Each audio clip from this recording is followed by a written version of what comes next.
A renowned author suddenly finds herself caught in a deadly situation as a powerful international organization begins hunting her down.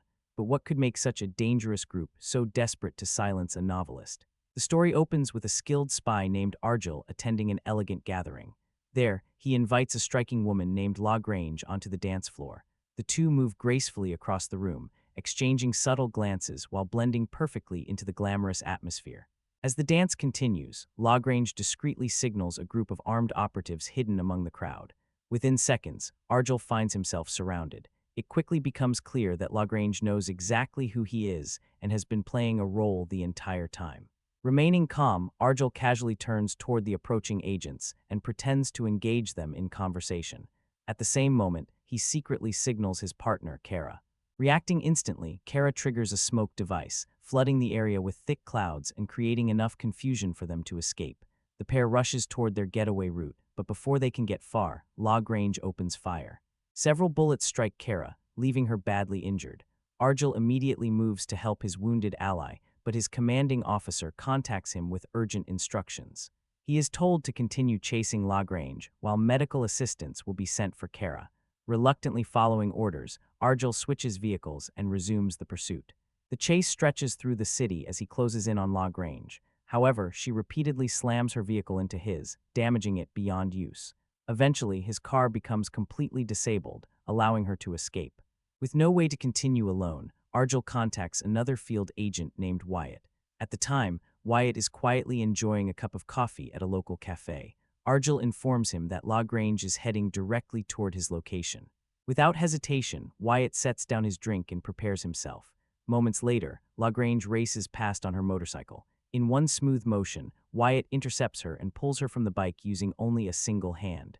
After capturing her, Wyatt and Argylle bring her back to the cafe for questioning. During the interrogation, they examine her phone and uncover a shocking truth. The orders to eliminate Argylle came from the very commander they had been serving. The revelation leaves both agents stunned. Before they can learn anything more, Lagrange removes a small vial hidden inside her necklace. She pours the liquid onto her tongue, and within moments she dies before their eyes.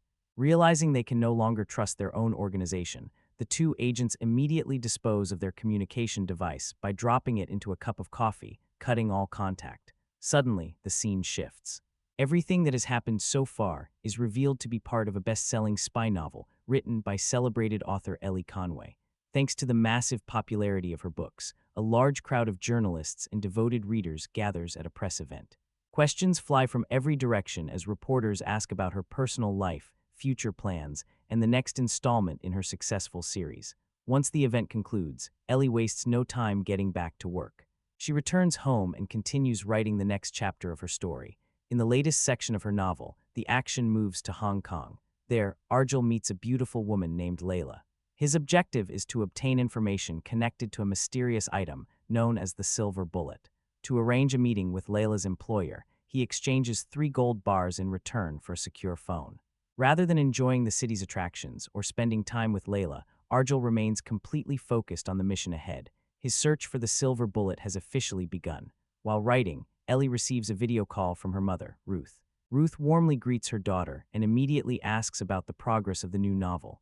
As always, she doesn't hold back her opinions. She points out several things she dislikes about the story, effectively acting as Ellie's toughest critic. Even though some of the comments sting, Ellie listens patiently. After discussing the manuscript for a while, Ruth signs off. However, one piece of advice from her mother sticks in Ellie's mind and begins influencing her writing. As a result, Ellie rewrites the interaction between Argylle and Layla. Instead of a simple business discussion, the scene transforms into something far more glamorous. Argylle suddenly behaves more like a classic secret agent, charming Layla beneath a sky filled with fireworks. Then, just as quickly, the fireworks vanish. His dialogue changes mid-conversation, reflecting Ellie's uncertainty as she edits the scene. The fictional environment begins dissolving around him until only the pages of Ellie's manuscript remain visible. Just like his creator, Argylle seems momentarily lost for words. Feeling mentally exhausted and unable to make progress, Ellie decides she needs a break from writing. Later, while traveling by train, she notices an attractive man approaching her row. He politely asks whether the seat across from her is available. Caught off guard by his appearance, Ellie finds herself staring for a moment before awkwardly confirming that the seat is free. The man walks away briefly to collect his belongings. Before he returns, another passenger named Aiden suddenly sits down in the same seat. Ellie attempts to explain that someone else was about to take it, but Aiden ignores the warning. He casually stores his luggage overhead and makes himself comfortable. A short time later, Ellie notices something surprising. Aiden is reading one of her novels. After recognizing the author's photograph on the book cover and comparing it to the woman sitting across from him, he realizes who she is. Excited by the discovery, he immediately starts a conversation.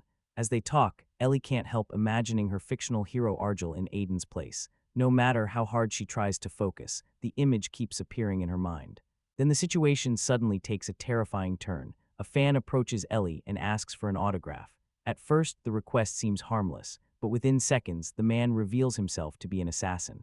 Hidden inside the pen is a sharp needle intended to kill her. Before the attack can succeed, Aiden reacts instantly. He intercepts the attacker and launches into a brutal close-quarters fight, exposing the fact that he is far more than an ordinary passenger. Chaos erupts throughout the train. To Ellie's horror, it appears that nearly everyone around her is trying to eliminate her. While Aiden battles one attacker after another, she continues visualizing him as Argylle, making the surreal situation feel even more unbelievable. Overwhelmed by fear and confusion, Ellie struggles to process what is happening. Aiden repeatedly tells her to stay calm, while effortlessly defending her from the attackers closing in from every direction. At first, Ellie isn't sure whether she should trust him. Believing he could be just as dangerous as the others, she attempts to escape on her own, but Aiden refuses to leave her unprotected. As she runs through the train cars, more attackers appear. At one point, an Asian assassin lunges toward her, forcing Aiden to intervene once again. He quickly hides Ellie inside a compartment where she can stay safe. From her hiding place, she watches as he takes on two female assassins at the same time. Even during the fight, her imagination keeps replacing Aiden with the fictional Argylle she created. Eventually, after witnessing everything he has done to protect her, Ellie finally accepts that Aiden is on her side. For the first time, she decides to trust him and joins him as they continue their escape together. Meanwhile, on the opposite side of the city, Carlos arrived accompanied by a heavily armed team. The moment he located Ellie and Aiden, a relentless pursuit began. The pair sprinted through the area, desperately searching for a way out. Eventually, they reached a dead end with no clear escape route. Surrounded by attackers, Ellie attempted to reason with them, hoping words could prevent violence. Her efforts were useless. The gunmen had no intention of negotiating and were focused entirely on eliminating her. With no alternatives left, Aiden acted quickly. The two launched themselves from the speeding train using a parachute, narrowly escaping the ambush. The adrenaline, exhaustion, and shock of everything that had happened finally overwhelmed Ellie, causing her to lose consciousness shortly after landing. When she opened her eyes again, she found herself lying on a couch inside a secluded house. A man entered the room and introduced himself as Aiden. At first, Ellie didn't recognize him. During their escape, he had shaved off his beard and trimmed his hair, making him look completely different from the man she had met on the train. Noticing her confusion, Aiden quickly reminded her who he was and began explaining everything that had happened. According to him, a powerful organization known as the Division was hunting her. The Division operated as a massive criminal syndicate with influence stretching across multiple countries. Their interest in Ellie stemmed from something unusual. Her novels appeared to contain events that closely mirrored their future plans. To convince her that he wasn't lying, Aiden showed her surveillance footage revealing Carlos and several armed operatives inside her home. They were searching through her belongings, clearly looking for something important. Elsewhere, inside the division's headquarters, Director Ritter was furious. The organization's leader berated his subordinates for repeatedly failing to eliminate Ellie. His anger eventually boiled over. In a fit of rage, he loaded a shotgun and casually fired it into the back of one of his guards as he turned away, making an example out of him. Realizing their current hideout was no longer safe, Aiden decided they needed to relocate immediately. The two got into a car and began driving. During the journey, Aiden sneezed repeatedly. Ellie soon learned the reason for his discomfort. Her cat was riding with them, and Aiden happened to be severely allergic to cats. As they traveled, he finally explained why the division was after her. A brilliant hacker named Bakunin had secretly collected sensitive information, exposing the division's operations. He stored everything inside a master file, contained on a USB device shaped like a silver bullet. Before he could reveal the information publicly, Bakunin was murdered. The division's priority became finding and destroying the evidence before anyone else could access it. When references to a silver bullet, appeared in Ellie's novels, the organization assumed she somehow knew about the secret file and became determined to track her down. After several hours on the road, they arrived at a private airfield. Aiden led Ellie onto a private jet for the next stage of their journey. Inside the aircraft, Ellie struggled with intense anxiety. Everything happening around her felt unreal. Sensing her fear, Aiden remained by her side, reassuring her and helping her stay calm throughout the flight. Following a lengthy trip, they landed in London after traveling all the way from Colorado. Once they arrived, they immediately began discussing their next move. Aiden explained that before they could expose the division, they first needed to locate something known as the Master Key. Back at Ritter's headquarters, one of the organization's hackers managed to locate new footage of Ellie. The moment Ritter received the update, he ordered his technical team to track Aiden's exact location and monitor every movement. Completely unaware they were being watched, Ellie continued working on the next section of her story. Inside the novel, Argylle climbed into a vehicle where Wyatt was waiting. Curious about the communication device Layla had provided earlier, the two examined it carefully. After opening the device, they discovered an encrypted data chip hidden inside. Since Aiden was an experienced intelligence operative, Ellie became curious about encryption technology and asked him how it worked. Aiden opened his laptop and began explaining the basics. As Ellie listened, ideas started forming in her mind. While searching for inspiration for the next chapter, a specific address suddenly appeared in her thoughts. Without fully understanding why, she included the location in the story she was writing. Strangely enough, Aiden immediately became interested in the address she had mentioned. Believing it could be important, he decided they should investigate it in person. Using surveillance cameras and tracking systems, Ritter quickly discovered where they were heading.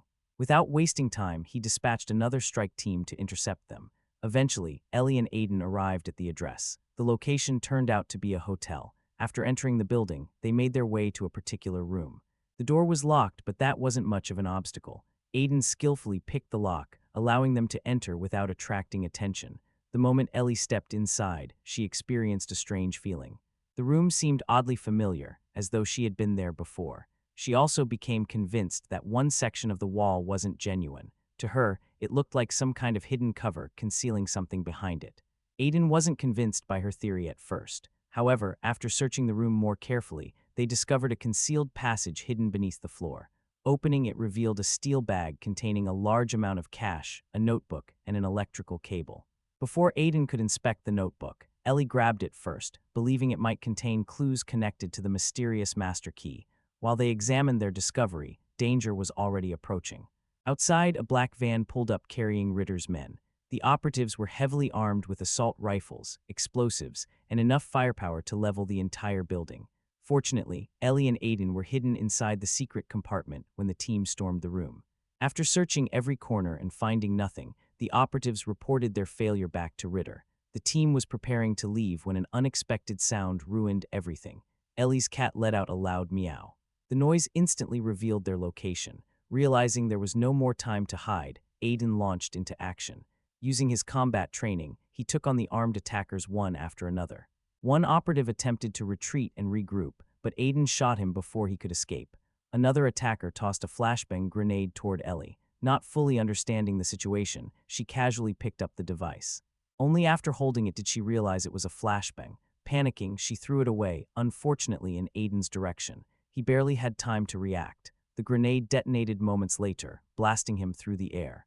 As always, Ellie's imagination transformed the scene. For a split second, she pictured Aiden as Argylle flying dramatically through the room before crashing onto a chair. Embarrassed, she quickly apologized for nearly taking him out herself. The fight wasn't over yet. While catching his breath, Aiden handed Ellie another flashbang and prepared for the next wave. Using a spoon to observe the enemy's movements around a corner, he spotted several operatives advancing toward them. Knowing Ellie would eventually have to defend herself, he gave her a crash course in combat. He demonstrated how to strike an opponent while they were down and instructed her exactly where to aim.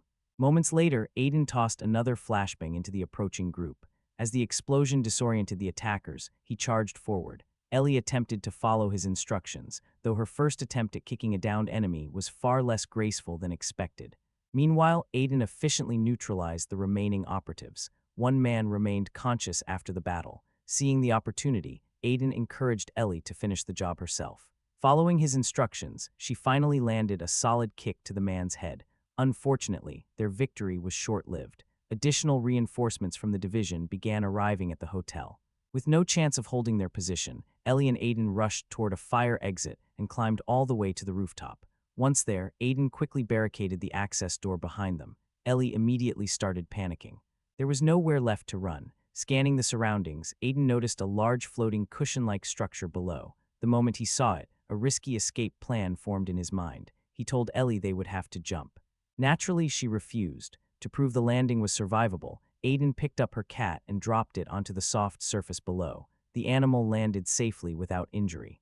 Just then, the barricaded door began giving way as Ritter's men forced their way onto the roof. With no time left to argue, Ellie and Aiden made their decision. Together, they leaped from the rooftop in a daring jump straight out of an action movie. They landed safely on the floating cushion below, immediately scrambled onto a nearby boat, and escaped before the division's forces could catch up with them. Later that evening, Ellie and Aiden checked into a hotel so they could finally get some rest after everything they had been through.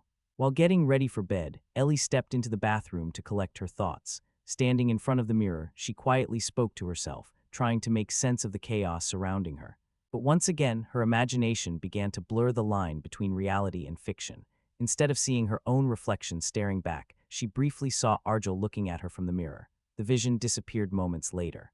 Trying to ignore it, Ellie left the bathroom and returned to the room. Shortly afterward, Aiden went inside.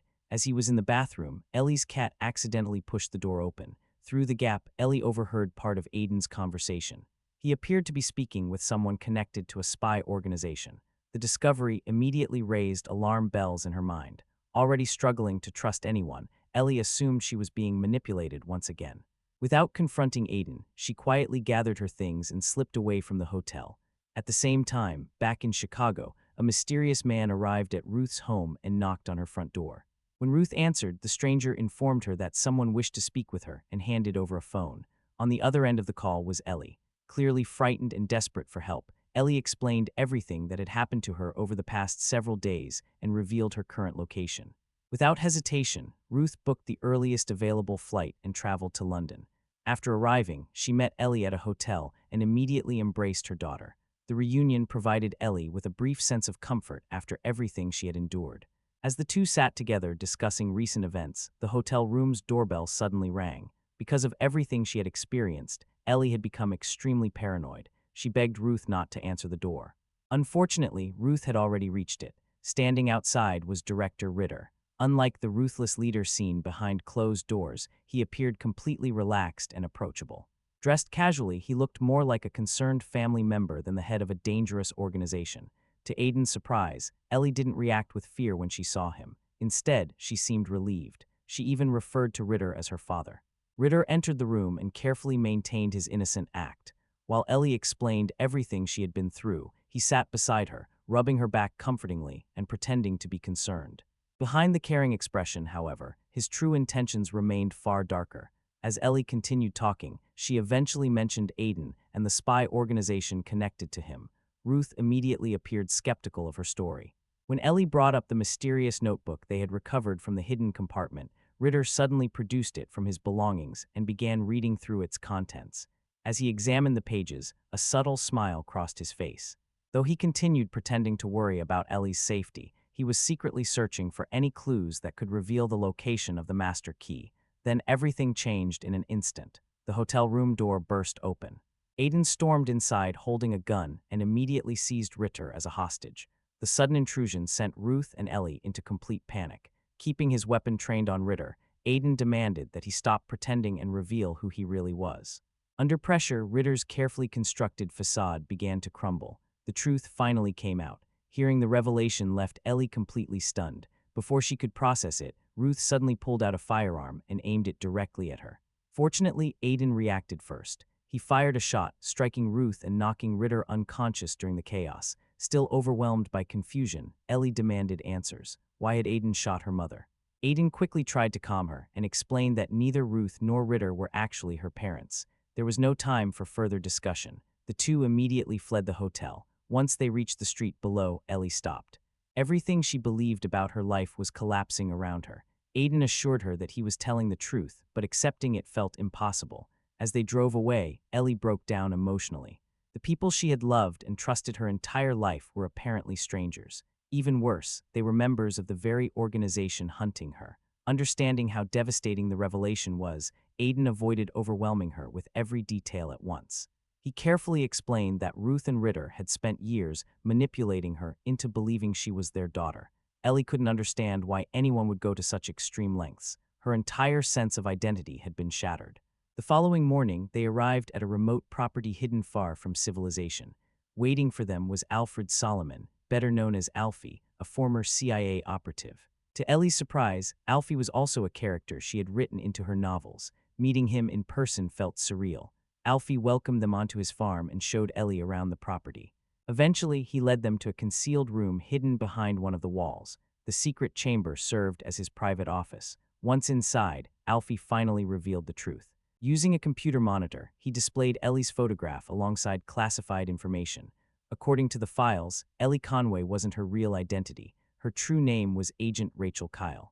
The revelation was impossible for Ellie to believe. Convinced she was being deceived again, she immediately turned to Aiden and accused Alfie of lying. But Aiden supported everything Alfie had said.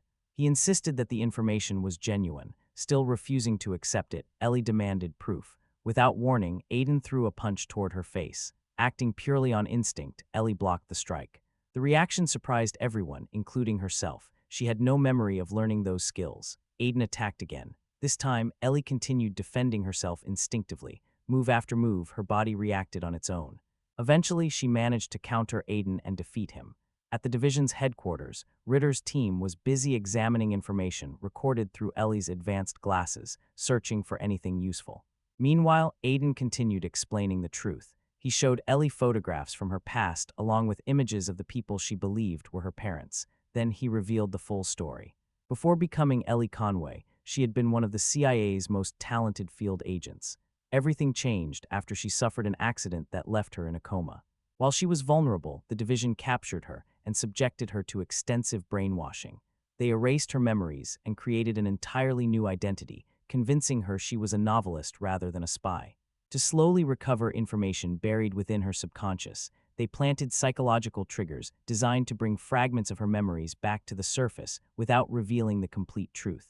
The plan worked perfectly. Over time, Ellie unknowingly wrote 4 best-selling novels. What she believed were fictional adventures were actually distorted recollections of missions she had completed in her former life. The division used those books to stay one step ahead of their enemies. Aiden also showed her photographs of herself alongside him and Kara, proving they had worked together long before her memories were erased. Piece by piece, everything finally started making sense. The characters she created, the missions she described, and the events in her novels were all connected to real experiences from her past. Gradually, Ellie accepted the truth. At last, she believed Aiden. Their conversation was interrupted when Alfie urgently called them into his office. After analyzing new information, Alfie discovered that Bakunin had sent the master key to an individual named Saba al-Badr. The lead was too important to ignore. Without wasting any time, they immediately departed for Arabia to track him down. Upon arrival, security procedures were extremely strict. Every guest entering the location underwent a thorough screening process. Since neither Aiden nor Ellie carried any weapons, they were eventually cleared and allowed inside. Beyond the checkpoints, a lavish party was underway. To avoid attracting attention, they changed into elegant formal attire and blended into the crowd. As part of their cover, they joined the dancers. While moving across the floor, Aiden lifted Ellie during the dance, mirroring a moment from one of her novels when Argylle had lifted Lagrange. High above them, an unknown woman watched the pair closely. As the music slowed, Ellie and Aiden became increasingly absorbed in the moment. The tension between them grew stronger, and for a brief second, it looked as though they were about to kiss. Before either could act, the moment was interrupted. A senior security officer approached them. He informed Ellie that Saba wished to meet with her personally. The mission had just taken a very unexpected turn. Saba immediately recognized Ellie the moment she entered. The two sat down together and spoke privately for a while. After their conversation, Saba finally handed over the item they had traveled so far to find, the mysterious silver bullet. Once she was alone, Ellie accessed the device and examined its contents. What she discovered instantly increased her anxiety. The information was far more disturbing than she had expected. Determined to share what she had learned, Ellie hurried to find Aiden. However, before she could reveal anything, Ruth arrived unexpectedly accompanied by members of the division. Acting as though nothing was wrong, Ruth offered drinks to both Ellie and Aiden. Aiden, sensing something suspicious, discreetly switched his glass with Ruth's. Unfortunately, the plan didn't help for long. Ruth drank first and then calmly began speaking with them. During the conversation, she finally revealed another shocking truth. Long before becoming Ellie Conway, Ellie had actually worked for the division. In fact, she had been considered one of their most effective assassins. As Ellie examined the flash drive further, she found something that left her completely stunned. Her own name appeared in the files. At the same time, fragments of her forgotten memories started resurfacing. Piece by piece, she remembered the mission involving Bakunin. Then the horrifying realization struck her. She had been the one who killed him. The revelation shook her to the core. Aiden immediately tried confronting Ruth about everything she had admitted. Before he could do anything meaningful, however, the sedatives hidden in the drinks finally took effect. Within moments, Aiden, Ruth, and Ellie all lost consciousness. Some time later, Ellie slowly opened her eyes. The first thing she saw was Director Ritter standing beside a fireplace. The silver bullet was being burned in the flames. Ritter wasted no time. He immediately began attempting to reprogram and manipulate her mind once again. Using the same methods that had controlled her in the past, he instructed her to gain Aiden's trust and force him to reveal Alfie's location. Eventually, Ellie was taken to where Aiden was being held. He was bruised, restrained, and being brutally interrogated. Ellie approached him and attempted to speak. As they looked at one another, Aiden reminded her of the memories they shared. He tried to break through the conditioning and reach the real person hidden beneath the brainwashing. For a brief moment, it seemed to work. Then suddenly, Ellie raised a weapon and shot him directly in the chest. Immediately afterward, she lost consciousness again. When she awoke, her behavior had changed completely. Now seemingly loyal to the division once more, she began assisting Ritter and Ruth. Using a tracking device recovered from Aiden, Ellie worked to locate Alfie's hideout. Her intelligence and analytical skills quickly produced results. When she successfully pinpointed Alfie's location, both Ruth and Ritter were thrilled. What neither of them realized was that Ellie had her own agenda. She had only pretended to cooperate. Her real goal was to secretly transmit the contents of the master key to Alfie. Unfortunately, the attempt failed because the transfer had not been properly authorized. The failure immediately exposed her intentions. Realizing he had been deceived, Ritter lunged at Ellie. It proved to be a terrible mistake. With her combat abilities fully returning, Ellie effortlessly overpowered him. Within moments, both Ritter and Ruth were knocked to the ground. Grabbing her cat, she escaped the building before additional agents could stop her. Elsewhere, Aiden suddenly regained consciousness. Despite having been shot, he managed to recover enough strength to fight back. After freeing himself from his restraints, he neutralized several guards and escaped captivity.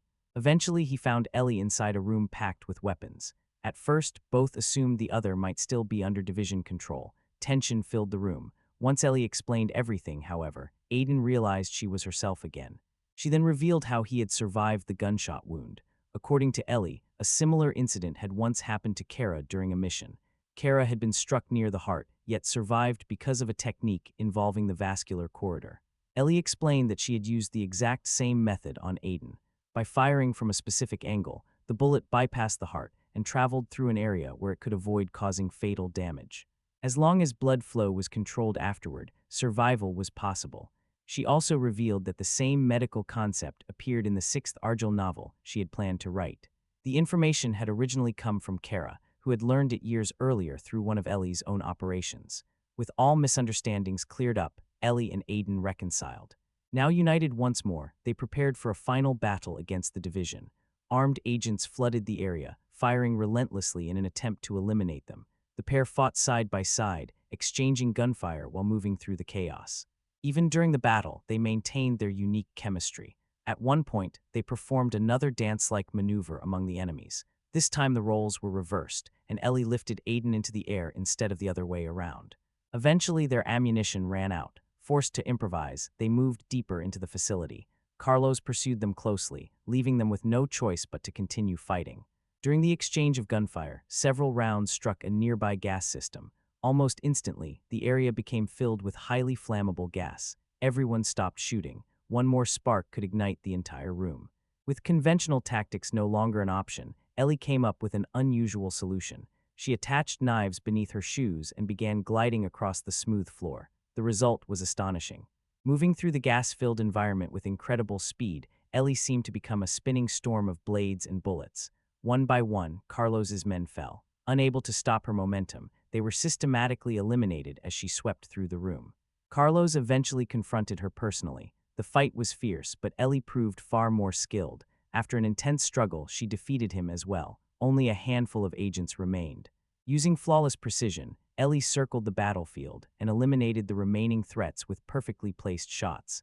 Watching another operation collapse, Ritter finally decided to intervene personally. Carrying his signature shotgun, he marched directly toward Ellie. Without hesitation, he pulled the trigger. Before he could fire another shot, Ellie's cat suddenly launched itself at him with surprising ferocity. The distraction created the opening Aiden needed. A single shot ended Ritter's life once and for all. With the division's leader dead, Ellie finally resumed the upload process. Desperate to stop the transfer, the remaining division members attempted one final move. Ruth used hypnosis to manipulate Ellie and turn her against Aiden. As the conditioning took hold, Ellie began questioning everything about herself. The memories returning to her painted a disturbing picture. She realized there was a darker side to her past than she had ever imagined. Aiden, however, refused to give up on her.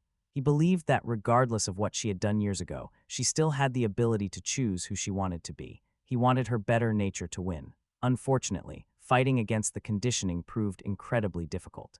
When Ellie turned her weapon toward him, Aiden eventually stopped resisting. He knew she wasn't acting of her own free will. Under Ruth's influence, Ellie had become trapped inside a hypnotic state. A specific melody triggered the programming and caused her to forget who she truly was. As Ellie prepared to kill Aiden, events took another unexpected turn. Kara suddenly appeared. Having worked alongside Ellie on numerous missions, she immediately recognized what was happening. Without hesitation, she knocked Ruth unconscious. The music stopped. The hypnotic influence was broken. Instantly, Ellie returned to her senses. Together, Ellie and Aiden completed the upload and transmitted the master key data through the system. Alfie successfully downloaded the files. With the mission accomplished, the trio escaped aboard a speeding boat. During the getaway, Ellie and Aiden finally shared a kiss. The information contained in the master key exposed the division's criminal activities to the world. Although the public never learned that a once-timid novelist had been responsible for bringing down the organization, the mission had succeeded. Sometime later, Ellie finished writing her fifth novel. The book became a major success, and readers embraced it enthusiastically. At the launch event and press conference celebrating the release, Alfie, Kara, and Aiden were all present among the crowd. As the event neared its conclusion, a fan wearing a yellow shirt stood up to ask a question. Ellie looked toward him. The moment she saw his face, she froze. Standing there was Argylle himself, not the fictional character from her novels. A real person, the revelation left Ellie speechless, and with that final twist, the story comes to an end. You know what's frustrating about Argylle? Not that it's a bad idea. Honestly, the exact opposite. The more I think about the basic concept, the more I understand why so many people were excited when this movie was announced in the first place. A spy novelist whose fictional stories start colliding with real-world espionage. That's a genuinely fun setup. It immediately gives you something to play with. You've got imagination versus reality, a regular person getting dragged into dangerous situations, and a built-in excuse to blur the line between what's real and what's only happening inside someone's head. That's the kind of premise that practically sells itself, and for a while, Argylle benefits from that. Before the movie starts piling twist upon twist onto the screen, there's this underlying feeling that it could become something really entertaining. Not necessarily a serious spy thriller, but something clever, something playful, the sort of movie that takes a familiar genre and finds a fresh angle into it. Because let's be honest, we've had no shortage of spy movies. We've had the gritty ones, we've had the ultra-serious ones, we've had the globetrotting action spectacles, we've had the parodies. Argylle arrives with a concept that at least sounds different. A best-selling author accidentally becoming part of the kind of story she normally writes from the safety of her desk is a strong starting point. It gives the movie its own identity right away, at least in theory.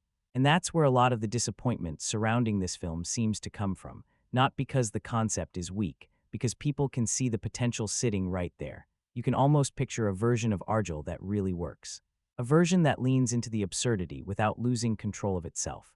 A version that balances comedy, mystery, and action in a way that feels smart instead of overwhelming. The frustrating part is that the movie keeps reminding you how good the original idea is. Every time the film starts exploring the relationship between fiction and reality, every time it plays around with the idea that stories can influence real events, you get a glimpse of what could have been. That's why the criticism feels different compared to movies that fail from the very beginning. Argylle isn't built on a broken foundation. It's built on a foundation that a lot of people actually liked. The issue is what gets constructed on top of it, and that's what makes it feel less like a complete disaster and more like a missed opportunity, because there are plenty of bad movies that simply never had a chance. This one feels like it did. The ingredients are there, the central idea is there, the cast is certainly there. Even the director has made entertaining films in this general space before, which is why so many reactions end up circling back to the same conclusion. Not what was this movie trying to do? Most people can see what it was trying to do. The bigger question is why a concept this promising ended up producing something so divisive, and that's really where the Argylle conversation begins. Not with the twists, not with the action, not even with the performances. It starts with a simple realization that might be the film's biggest strength and, strangely enough, its biggest weakness. The idea was good enough to make people imagine a better movie before the actual movie had even finished. One thing I will give Argylle credit for right away is that it doesn't just use its central gimmick as a marketing hook and then forget about it.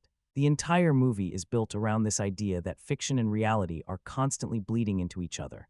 At first, that's actually pretty interesting. Ellie Conway isn't a spy, she's a writer. Her world is supposed to be made up of laptops, deadlines, writer's block, and fictional characters that only exist because she puts words on a page. Yet somehow, the events she's writing about seem to be connected to things happening in the real world. And that creates a mystery that's genuinely intriguing early on, not because the movie immediately explains it, but because it doesn't. You're sitting there wondering whether Ellie is incredibly lucky, incredibly gifted, or somehow connected to this world in ways she doesn't understand herself. The film keeps playing with that uncertainty. There are moments where reality feels like a scene from one of her novels. Then there are moments where her novels start feeling suspiciously real. The line separating the two becomes thinner and thinner as the story moves forward. Visually, the movie leans into this pretty heavily. Characters shift between Ellie's imagined versions and the real people standing in front of her. Conversations become part fantasy and part reality. Action scenes are filtered through the lens of how a novelist might imagine them rather than how they would actually happen. At its best, this creates a playful atmosphere. You never quite know whether you're watching events unfold as they are or as Ellie perceives them. And honestly, for a while, that's where a lot of the film's charm comes from. It feels like a movie that's trying to make storytelling itself part of the adventure. The problem is that the further Argylle goes, the more complicated this relationship becomes. What begins as an interesting blend of fiction and reality gradually turns into a maze of explanations, hidden truths, alternate identities, and constant reinterpretations of previous events. The movie keeps asking the audience to rethink what they've already seen, then rethink it again, and then once more. Eventually, the distinction between clever and confusing starts getting blurry. The concept never completely stops being interesting, but it becomes harder to appreciate because there's so much else happening around it. That's a shame because this is probably the most unique thing Argylle brings to the table. The spy stuff is familiar, the action is familiar, even many of the twists follow patterns we've seen before, but the idea of a novelist becoming trapped inside a reality that increasingly resembles her own fiction. That's where the movie feels like it has its own identity. You can almost feel two different versions of the film fighting for control. One version wants to be a fun, imaginative story about creativity, storytelling, and the strange relationship between authors and the worlds they create. The other wants to be an increasingly elaborate spy thriller, packed with reveals every few minutes. And while the movie spends most of its runtime chasing the second version, I kept finding myself more interested in the first. Because whenever Argylle slows down long enough to explore that connection between imagination and reality, it becomes a much more interesting movie. Not necessarily a better spy movie, but definitely a more memorable idea. And honestly, that's what makes the whole thing so frustrating. The core concept works. You can see it working. You can see why people responded to it. The movie just never seems completely confident that the idea itself is strong enough to carry the story, so it keeps piling more and more things on top of it.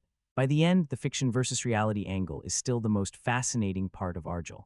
It's just buried underneath everything else. The funny thing about Argylle is that, before all the chaos starts, it actually opens in a way that feels surprisingly grounded. Well, grounded by Argylle standards anyway. We're introduced to Ellie Conway, a successful author who has built an entire career around writing spy novels. Her life isn't glamorous. She isn't jumping out of airplanes or racing through foreign cities. She's mostly sitting at home, dealing with deadlines, trying to figure out where her story goes next, and spending time with her cat. It's a simple setup, but that's exactly why it works. The The movie doesn't begin by throwing 20 twists at you. It takes a little time establishing who Ellie is and what her normal life looks like. That normality becomes important because the entire premise depends on seeing someone completely unprepared get dragged into increasingly ridiculous situations. And Bryce Dallas Howard plays that part pretty well early on. She feels believable as someone whose biggest concern should be finishing a manuscript, not surviving international conspiracies. What also helps is that the movie initially presents itself almost like an adventure story rather than a full-blown spy spectacle. There's this slight, ordinary person thrown into extraordinary circumstances, energy running through the opening sections. In fact, some of the strongest reactions to the movie came from people who felt the first act was setting up a completely different film, one that focused more on Ellie navigating a dangerous world she barely understands. That version is honestly pretty appealing. You can feel the movie teasing it, the writer who suddenly discovers that her imagination might be connected to reality, the shy creative personality forced outside her comfort zone, the mystery surrounding why people seem interested in her in the first place. Those are all hooks that naturally pull you into the story, and for a while, Argylle keeps stacking intriguing questions without rushing to answer them. Why do these spies care about her? How are her books connected to real events? Is she accidentally predicting the future? Is someone using her, or is there something she doesn't know about herself? Those questions do a lot of heavy lifting in the first act. They create curiosity, which is probably the most valuable thing a movie can generate during its opening stretch. Even viewers who eventually dislike the film often seem to agree that the beginning gives you a reason to stay invested, because the setup promises possibilities, and that's an important distinction. A good opening doesn't necessarily need to provide answers. Sometimes it just needs to make you want answers. Argylle definitely manages that. The film's biggest strength during these early scenes is that it feels like it's constantly building toward something. There's a sense that all these strange events are connected, that there's a puzzle waiting to be solved, that the truth behind Ellie's situation will somehow make everything click into place. Whether the movie ultimately delivers on that promise is a completely different conversation, but as a hook, it's effective. The opening chapters create momentum. They introduce a likable central character, establish a unique premise, and place a giant question mark over everything that's happening. That's why so many people stayed on board longer than they otherwise might have, because the early setup convinces you that the movie knows exactly where it's going. The irony, of course, is that the further Argylle moves away from that relatively simple foundation, the more divided audiences become. But before the twists start multiplying, and before the story becomes increasingly complicated, there's a version of Argylle hiding in those opening scenes that feels genuinely promising. A version built around mystery, curiosity, and a writer stepping into a world she only thought she understood from behind a keyboard. And honestly, that's one of the reasons the film remains such a frustrating watch. The beginning makes you believe you're about to go on a really fun ride. If there's one scene that keeps coming up whenever people talk about Argylle, it's the train sequence. And honestly, I understand why. This is the moment where the movie finally shifts gears. Up until this point, we've spent time with Ellie in her relatively normal world. We've learned who she is, we've been introduced to the basic mystery, and we've started to suspect that her life is about to become a lot more complicated. The train is where that suspicion turns into reality. Suddenly, this quiet book tour trip doesn't feel so quiet anymore. Aiden enters the picture, and almost immediately the energy changes. Sam Rockwell has this natural ability to make even ridiculous situations feel entertaining. He doesn't play the scene like a traditional action hero. He looks relaxed, slightly scruffy, and almost amused by everything happening around him. That contrast works because Ellie is experiencing complete panic, while Aiden seems like he's done this 1,000 times before. Their dynamic carries a lot of this sequence. You have one character who has absolutely no idea what's happening and another who seems permanently stuck between protecting her and trying to explain things without sounding completely insane. And then the action starts. What makes this sequence stand out isn't necessarily the choreography itself. It's the way the film combines action with Ellie's imagination. Because Ellie is a novelist, she doesn't always see things exactly as they are. She keeps visualizing her fictional super spy Argylle in place of Aiden. So instead of watching events unfold normally, we're constantly bouncing between reality and the version playing inside her head. At this stage of the movie, that gimmick still feels fresh. It's playful, it's creative, and most importantly, it helps distinguish the film from dozens of other spy thrillers. Without that element, the train fight would probably be a fairly standard action scene. With it, the sequence gains personality. there's also something else happening here that the movie doesn't always manage later on: balance. The action is absurd, but not completely out of control yet. The comedy is present, but it isn't overwhelming every moment. The mystery is still driving the story forward. The film is juggling multiple ideas at once, and for perhaps the first time, they're all working together. That's why so many viewers point to this section as one of the movie's highlights, not because it's the biggest action scene, not because it's the most visually ambitious, but because it represents Argylle before the movie starts drowning in its own complexity. The train sequence still feels focused. You know what the scene is trying to accomplish: protect Ellie. Introduce Aiden, raise the stakes, push the story forward. Simple, effective. As the film progresses, some of that clarity starts disappearing beneath increasingly elaborate twists and larger spectacle. But here, everything feels surprisingly controlled. Even critics who ended up disliking the movie often admit that the train sequence works. It's exciting. It's easy to follow. It showcases the chemistry between the two, leads better than many later scenes, and it gives the audience confidence that the movie might actually be able to pull off its unusual concept. In many ways, this scene becomes the benchmark the rest of the film has to live up to, and that's both a compliment and a problem. Because once Argylle leaves the train behind, it spends much of the remaining runtime trying to top this sequence with bigger reveals, stranger ideas, and larger action set pieces. What it sometimes forgets is that bigger wasn't what made the train scene work in the first place. It was the simplicity: a writer trapped in a situation she doesn't understand, a spy trying to keep her alive, a train full of danger, and just enough imagination to make it feel different. For a brief stretch, Argylle finds exactly the right rhythm. The movie never completely recaptures it. One of the most interesting things about Argylle is that the conversation around the movie changes depending on which part of the film people are talking about. Ask someone about the opening act, and you'll often hear words like interesting, promising, or fun. Ask them about the final hour, and the mood usually changes pretty quickly. That's because Argylle almost feels like two different movies sharing the same runtime. The first half is built around discovery. Ellie is learning things. The audience is learning things. Questions are being introduced faster than answers. Who can be trusted? Why are people chasing her? How are her books connected to real events? What's actually going on? Those questions create momentum. Even if you don't fully understand everything, you're curious enough to keep moving forward. The movie understands something important during these early sections. Mystery is often more powerful than explanation. The unknown is doing a lot of the heavy lifting. Every new revelation feels like it's bringing us closer to the center of the puzzle. At least that's how it seems. The problem begins when the movie starts replacing mystery with information, and then more information, and then even more information. Instead of allowing the story to naturally unfold, Argylle gradually becomes obsessed with explaining itself. Every answer creates another answer. Every reveal creates another reveal. Every secret leads to another secret hiding behind it. For a while, that can be entertaining. Spy movies have always relied on deception, double crosses, and hidden agendas. Audiences expect a certain amount of narrative trickery, but there comes a point where the balance starts tipping in the wrong direction. Rather than building toward a satisfying payoff, the story begins constantly resetting itself. Just when you think you've figured out the direction of the narrative, another layer gets added, then another, then another. Eventually, it becomes difficult to tell whether the movie is progressing or simply circling around itself. And that's where a lot of viewers seem to disconnect, not because they can't follow what's happening. That's an important distinction. Many of the complaints aren't about confusion, they're about exhaustion. There's a difference. A confusing movie makes you ask, what's happening? An exhausting movie makes you ask, why is this still happening? Argylle often falls into the second category. The further the story advances, the more it feels like it's stretching itself beyond the strength of its original premise.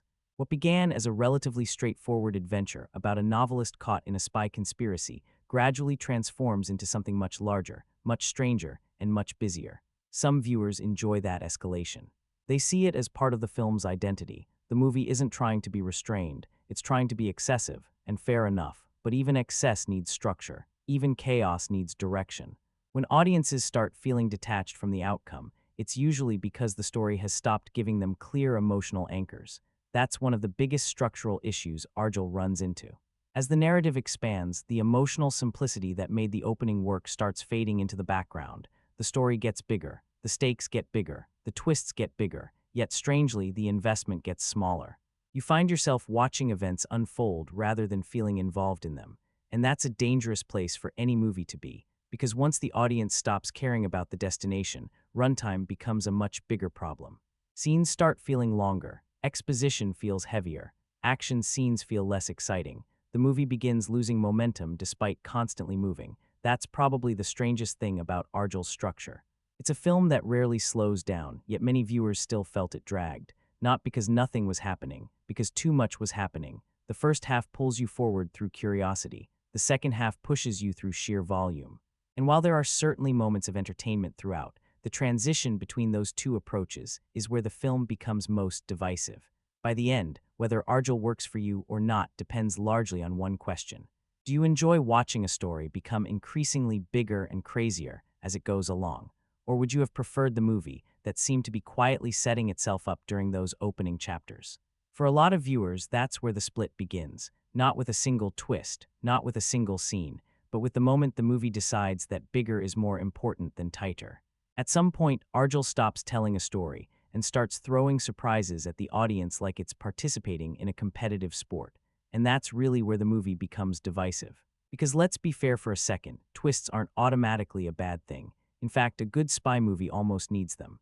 The entire genre is built on hidden motives, secret identities, betrayals, double agents, false information, and people discovering things they were never supposed to know. If you're making a spy thriller without twists, you're probably doing something wrong. The issue isn't that Argylle has twists. The issue is that Argylle seems completely incapable of stopping. Early on, the reveals are actually kind of fun. You get that little rush when a new piece of information suddenly changes your understanding of what's happening. The movie keeps nudging you forward, making you wonder what the next surprise might be. That's exactly how these stories are supposed to work. For a while, the film understands that. Then somewhere along the way, it starts acting like every 10 minutes requires another major revelation, and another, and another, and another. Eventually, it reaches a point where the twists themselves become the story. Characters aren't just making decisions anymore. They're becoming vehicles for the next reveal. Conversations aren't building tension. They're setting up information dumps. Scenes aren't allowed to breathe because the movie is already racing toward the next secret, hidden behind the current secret. It's almost impressive when you think about it. Argylle manages to create a situation where audiences aren't asking, what's going to happen next? They're asking, how many more twists are left? And that's a very different kind of suspense. The biggest problem is that not all surprises carry equal weight. A great twist changes the way you see everything that came before. A weak twist simply changes information. Argylle has plenty of the second kind. A lot of the reveals feel less like meaningful story developments and more like the screenplay constantly moving goalposts. Just when you've accepted one version of reality, the movie replaces it with another, then another, then another. After a while, your emotional investment starts getting diluted. Because why get attached to any particular truth when the film has trained you to expect it to change again 20 minutes later? That's where many viewers seem to lose patience. Not necessarily because they can't follow the twists. Most of them are actually fairly easy to understand. The problem is that understanding them doesn't always make them satisfying. Sometimes a reveal lands and your reaction is, oh wow. Other times your reaction is simply, okay. Argylle gets a lot of those okay reactions, not because the audience missed the point. Because the movie keeps presenting every new revelation as if it's earth-shattering, even when the previous revelation hasn't had enough time to matter yet. There's also a strange side effect that comes from constantly trying to surprise people.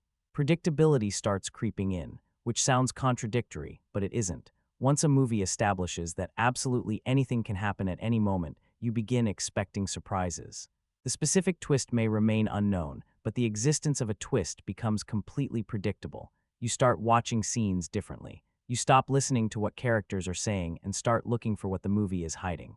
That changes the viewing experience. Instead of becoming immersed in the story, you're waiting for the next rug pull. And when the rug gets pulled every few minutes, eventually it loses its impact. The floor just becomes unstable. What's fascinating is that many of Argyll's strongest ideas don't actually need this many twists. The core premise was already interesting. The relationship between fiction and reality was already intriguing. The mystery surrounding Ellie was already enough to carry substantial portions of the story, but the film never seems confident that those ideas can hold attention on their own, so it keeps escalating. More secrets, more betrayals, more hidden agendas, more explanations, more reversals. By the final act, the movie feels like it's desperately trying to top itself every few scenes, and that's where the twist-heavy approach finally catches up with it. Because surprise is powerful, but surprise only works when it's used strategically. If every moment is treated like a shocking revelation, then eventually none of them feel shocking anymore. They just become noise. And that's the strange legacy of Argylle's storytelling. It's a movie filled with twists, so many twists that the twists themselves become the problem, not because there weren't enough surprises, because there were far too many. Up until a certain point, Argylle feels like it's operating within the normal boundaries of a ridiculous spy movie. You know the kind. Secret organizations, hidden agendas, mysterious files, dangerous operatives, people showing up exactly where they need to be at exactly the right time. It's exaggerated, sure, but it's still recognizable spy movie territory. Then the film starts introducing some of its bigger explanations, and that's where a lot of viewers seem to hit their breaking point. Because once memory loss, brainwashing, hypnotism, and all the related revelations start entering the story, Argylle suddenly feels like it's playing an entirely different game. Now, none of these ideas are inherently bad. Spy fiction has used memory manipulation for decades. There are plenty of successful thrillers built around forgotten identities, erased memories, psychological conditioning, and hidden pasts. When handled carefully, those concepts can create tension because they force both the audience and the character to question what's real. The problem here isn't the existence of those ideas, it's how many of them arrive at once. Instead of feeling like natural extensions of the mystery, they often feel like emergency tools being used to justify increasingly complicated plot developments. Whenever the movie reaches a difficult narrative corner, another explanation appears. Why did this happen? Memory loss. Why doesn't this character know something important? Brainwashing. Why did someone behave this way? Hypnosis. Why does the story suddenly need a new layer of information? Another hidden psychological reveal. After a while, it starts feeling less like a carefully constructed mystery and more like a pile of narrative escape hatches. Every new explanation technically answers a question, but it also creates another one. And because these explanations are so extreme, they place a lot of pressure on the audience's willingness to go along with the story. Earlier in the movie, viewers are asked to accept an unusual premise. Later in the movie, they're asked to accept almost everything. That's a much harder sell. What makes this particularly frustrating is that the mystery surrounding Ellie was already compelling without piling on so many additional mechanisms. There was genuine curiosity about her connection to the spy world. There was intrigue surrounding why her books seemed linked to real events. The film already had enough uncertainty to keep people engaged. Instead of building on that foundation, it keeps adding new layers until the original mystery starts getting buried underneath explanations. And the more explanations the movie provides, the less convincing everything becomes. It's a strange paradox. Usually answers create clarity. Here, the answers create chaos. Some viewers actually enjoyed the sheer insanity of it all. To them, Argylle becomes so over the top that the absurdity becomes part of the entertainment. The movie stops functioning as a serious mystery and starts functioning as a giant collection of outrageous ideas stitched together with spy movie logic. And honestly, I understand that perspective. If you're already embracing the film's ridiculous side, these revelations might simply feel like another stop on the roller coaster. But for many others, this is the exact point where the movie loses them. Not because the twists are impossible to follow, not because the concepts themselves are unfamiliar, because the accumulation becomes exhausting. Every new revelation asks the audience to readjust their understanding of the story. Then do it again, then do it again. Eventually, viewers stop reacting with surprise and start reacting with fatigue. There's also a larger consequence. The more the movie relies on memory manipulation and psychological explanations, the less grounded the characters start feeling. Choices become harder to evaluate. Motivations become harder to trust. Consequences become less meaningful because almost anything can be rewritten by introducing another hidden layer. And once that happens, tension starts disappearing. After all, if the story can constantly redefine reality, then it's difficult to feel confident that anything happening right now will still matter 20 minutes later. That's the challenge Argylle creates for itself. It takes a mystery that was already intriguing and keeps trying to make it bigger, more shocking, more surprising, more elaborate. But sometimes bigger doesn't create stronger storytelling. Sometimes it simply creates more storytelling, and that's exactly what happens here. The memory loss, the brainwashing, the hypnotism. Individually, each idea could have worked. Together, they become one of the clearest examples of the movie's tendency to keep adding layers long after it should have stopped. Instead of making the mystery deeper, they often make it feel heavier. And by the time all the pieces are finally on the table, many viewers aren't asking whether the explanation makes sense. They're just relieved the explanations have finally ended, Every movie asks the audience for a certain amount of trust. Even the most realistic films do. You sit down, the movie presents its world, and in return you agree to play along. Maybe that means accepting impossible action scenes. Maybe it means accepting futuristic technology, time travel, or secret organizations operating in the shadows. Whatever the case, there's an understanding between the film and the audience. Come with us, and we'll make this believable enough. Argylle starts out with a pretty reasonable request. It asks you to believe that a novelist's books somehow mirror real-world spy activity. That's a strange premise, sure, but it's also interesting. Most viewers seem willing to go along with it because it's unique enough to earn some goodwill. The problem is that the movie never stops asking. Every time you accept one thing, Argylle immediately asks you to accept something else, then something bigger, then something even bigger. Eventually, the movie reaches a point where it feels less like it's inviting you into its world, and more like it's testing how much you'll tolerate before giving up. And that's where suspension of disbelief starts breaking down. Not all at once, gradually, you begin noticing little things, character decisions that don't quite make sense, people appearing exactly where they need to be, villains making choices that seem designed to help the plot rather than help themselves. Information being revealed at suspiciously convenient moments, the kind of stuff you might normally overlook in a fast-paced spy adventure, but once those moments start stacking up, they become harder to ignore. What's interesting is that many viewers didn't necessarily complain about realism. That's an important distinction. Nobody expected Argylle to function like a documentary. This isn't that kind of movie. The issue wasn't realism. The issue was internal logic. Even the most ridiculous stories need rules. Once an audience understands those rules, they'll often accept almost anything. Look at fantasy films. Look at superhero movies. Look at science fiction.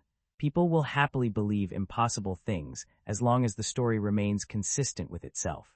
Argylle struggles because its rules seem to change whenever the plot needs them to. The movie keeps introducing new information that redefines previous information. Then it redefines that information. Then it does it again. As a result, the audience spends less time engaging with the story and more time trying to figure out whether anything they're seeing can actually be trusted. That creates a strange viewing experience. You're not watching events unfold naturally. You're waiting for the next explanation, waiting for the next reveal, waiting for the movie to tell you that what you just saw wasn't really what happened, again. And when that happens repeatedly, investment starts fading. Because if every truth is temporary, why become attached to any of them? This issue extends to the characters as well. A lot of emotional storytelling relies on understanding what characters want. Simple question. What are their goals? Why are they making these choices? What happens if they fail? Argylle sometimes makes those answers surprisingly difficult to pin down. Motivations shift, allegiances shift, backstories shift. The audience is constantly recalculating where everyone stands. That uncertainty can create intrigue in small doses. In larger doses, it creates distance. The further the movie progresses, the more some viewers start feeling detached from what's happening because they're no longer confident the story itself is committed to its own reality. And that's really the key issue. The movie doesn't lose people because it's silly. It loses people because the silliness often comes at the expense of consistency. There's a huge difference. Some of the most beloved films ever made are completely ridiculous on paper. Ridiculous can be entertaining. Ridiculous can be charming. Ridiculous can even be brilliant. But ridiculous still needs structure. It still needs a framework that allows the audience to understand how the world works. Argylle occasionally feels like it's making up that framework as it goes along. The result is a movie where many viewers stop questioning whether events are realistic and start questioning whether they make sense within the movie's own universe. And once that question starts appearing in the back of your mind, it becomes surprisingly difficult to ignore, because suspension of disbelief isn't something a movie earns once. It's something it has to keep earning. For some viewers, Argylle manages that all the way through. For many others, somewhere in the middle of all the twists, reveals, and escalating absurdity, that trust begins to crack. And once it cracks, the rest of the movie has a hard time holding together. One of the biggest reasons people seem so divided on Argylle is that nobody can quite agree on what kind of movie it actually is. And honestly, I'm not sure the movie knows either. For the first 20 or 30 minutes, it feels like a quirky adventure comedy. Then it starts behaving like a spy thriller. A little later, it leans into romance. Then it suddenly becomes a parody. Then it wants to be emotional. Then it wants to be ridiculous again. And somehow all of that is happening inside the same movie. Now, mixing genres isn't automatically a problem. Some of the best movies ever made blend comedy, drama, action, romance, and suspense together seamlessly. In fact, when it's done well, genre blending can make a film feel more unique and unpredictable. The challenge is making those different ingredients feel like they belong in the same recipe. That's where Argylle struggles. The movie keeps changing its personality. One moment it's asking you to laugh at how absurd everything is. The next moment it's asking you to take a dramatic revelation seriously. Then it immediately follows that, with a scene that feels like it came from a completely different movie. The emotional whiplash becomes hard to ignore. There were several points where I felt like the film was actively arguing with itself. Half of it wants to be a tongue-in-cheek spy spoof. The other half wants genuine emotional stakes. And instead of finding a balance between those two approaches, the movie keeps bouncing back and forth between them. You can actually see this happening in the way scenes are constructed. A dramatic moment arrives.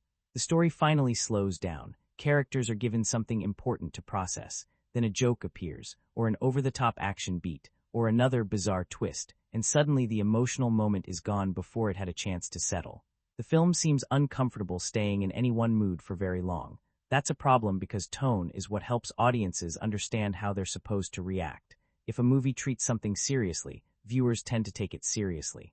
If a movie treats something as a joke, viewers adjust accordingly. Argylle keeps sending mixed signals. Sometimes it feels like an Austin Powers-style parody. Sometimes it feels like a glossy blockbuster spy thriller. Sometimes it resembles a romantic adventure story, and occasionally it feels like a fantasy built around a writer's imagination. Individually, none of those directions are bad. The issue is that the movie never fully commits to any of them. It's constantly switching lanes, and every switch creates a little bit of distance between the audience and the story. Because if the movie doesn't seem sure how seriously it wants to take itself, viewers start having the same problem. Some people actually enjoyed this aspect of the film. They embraced the chaos. They viewed the constant tonal shifts as part of the experience. To them, Argylle's unpredictability was entertaining because it never stayed in one place long enough to become boring. That's a fair perspective. The movie certainly isn't lacking energy, but for many others, the tonal inconsistency became exhausting, not because the film was trying different things, because it was trying all of them at once. There's a difference. A movie can be funny and emotional. It can be exciting and heartfelt. It can be self-aware and sincere, but it usually needs a clear foundation holding everything together. Argylle often feels like it's building several different movies simultaneously and hoping they'll eventually merge into one.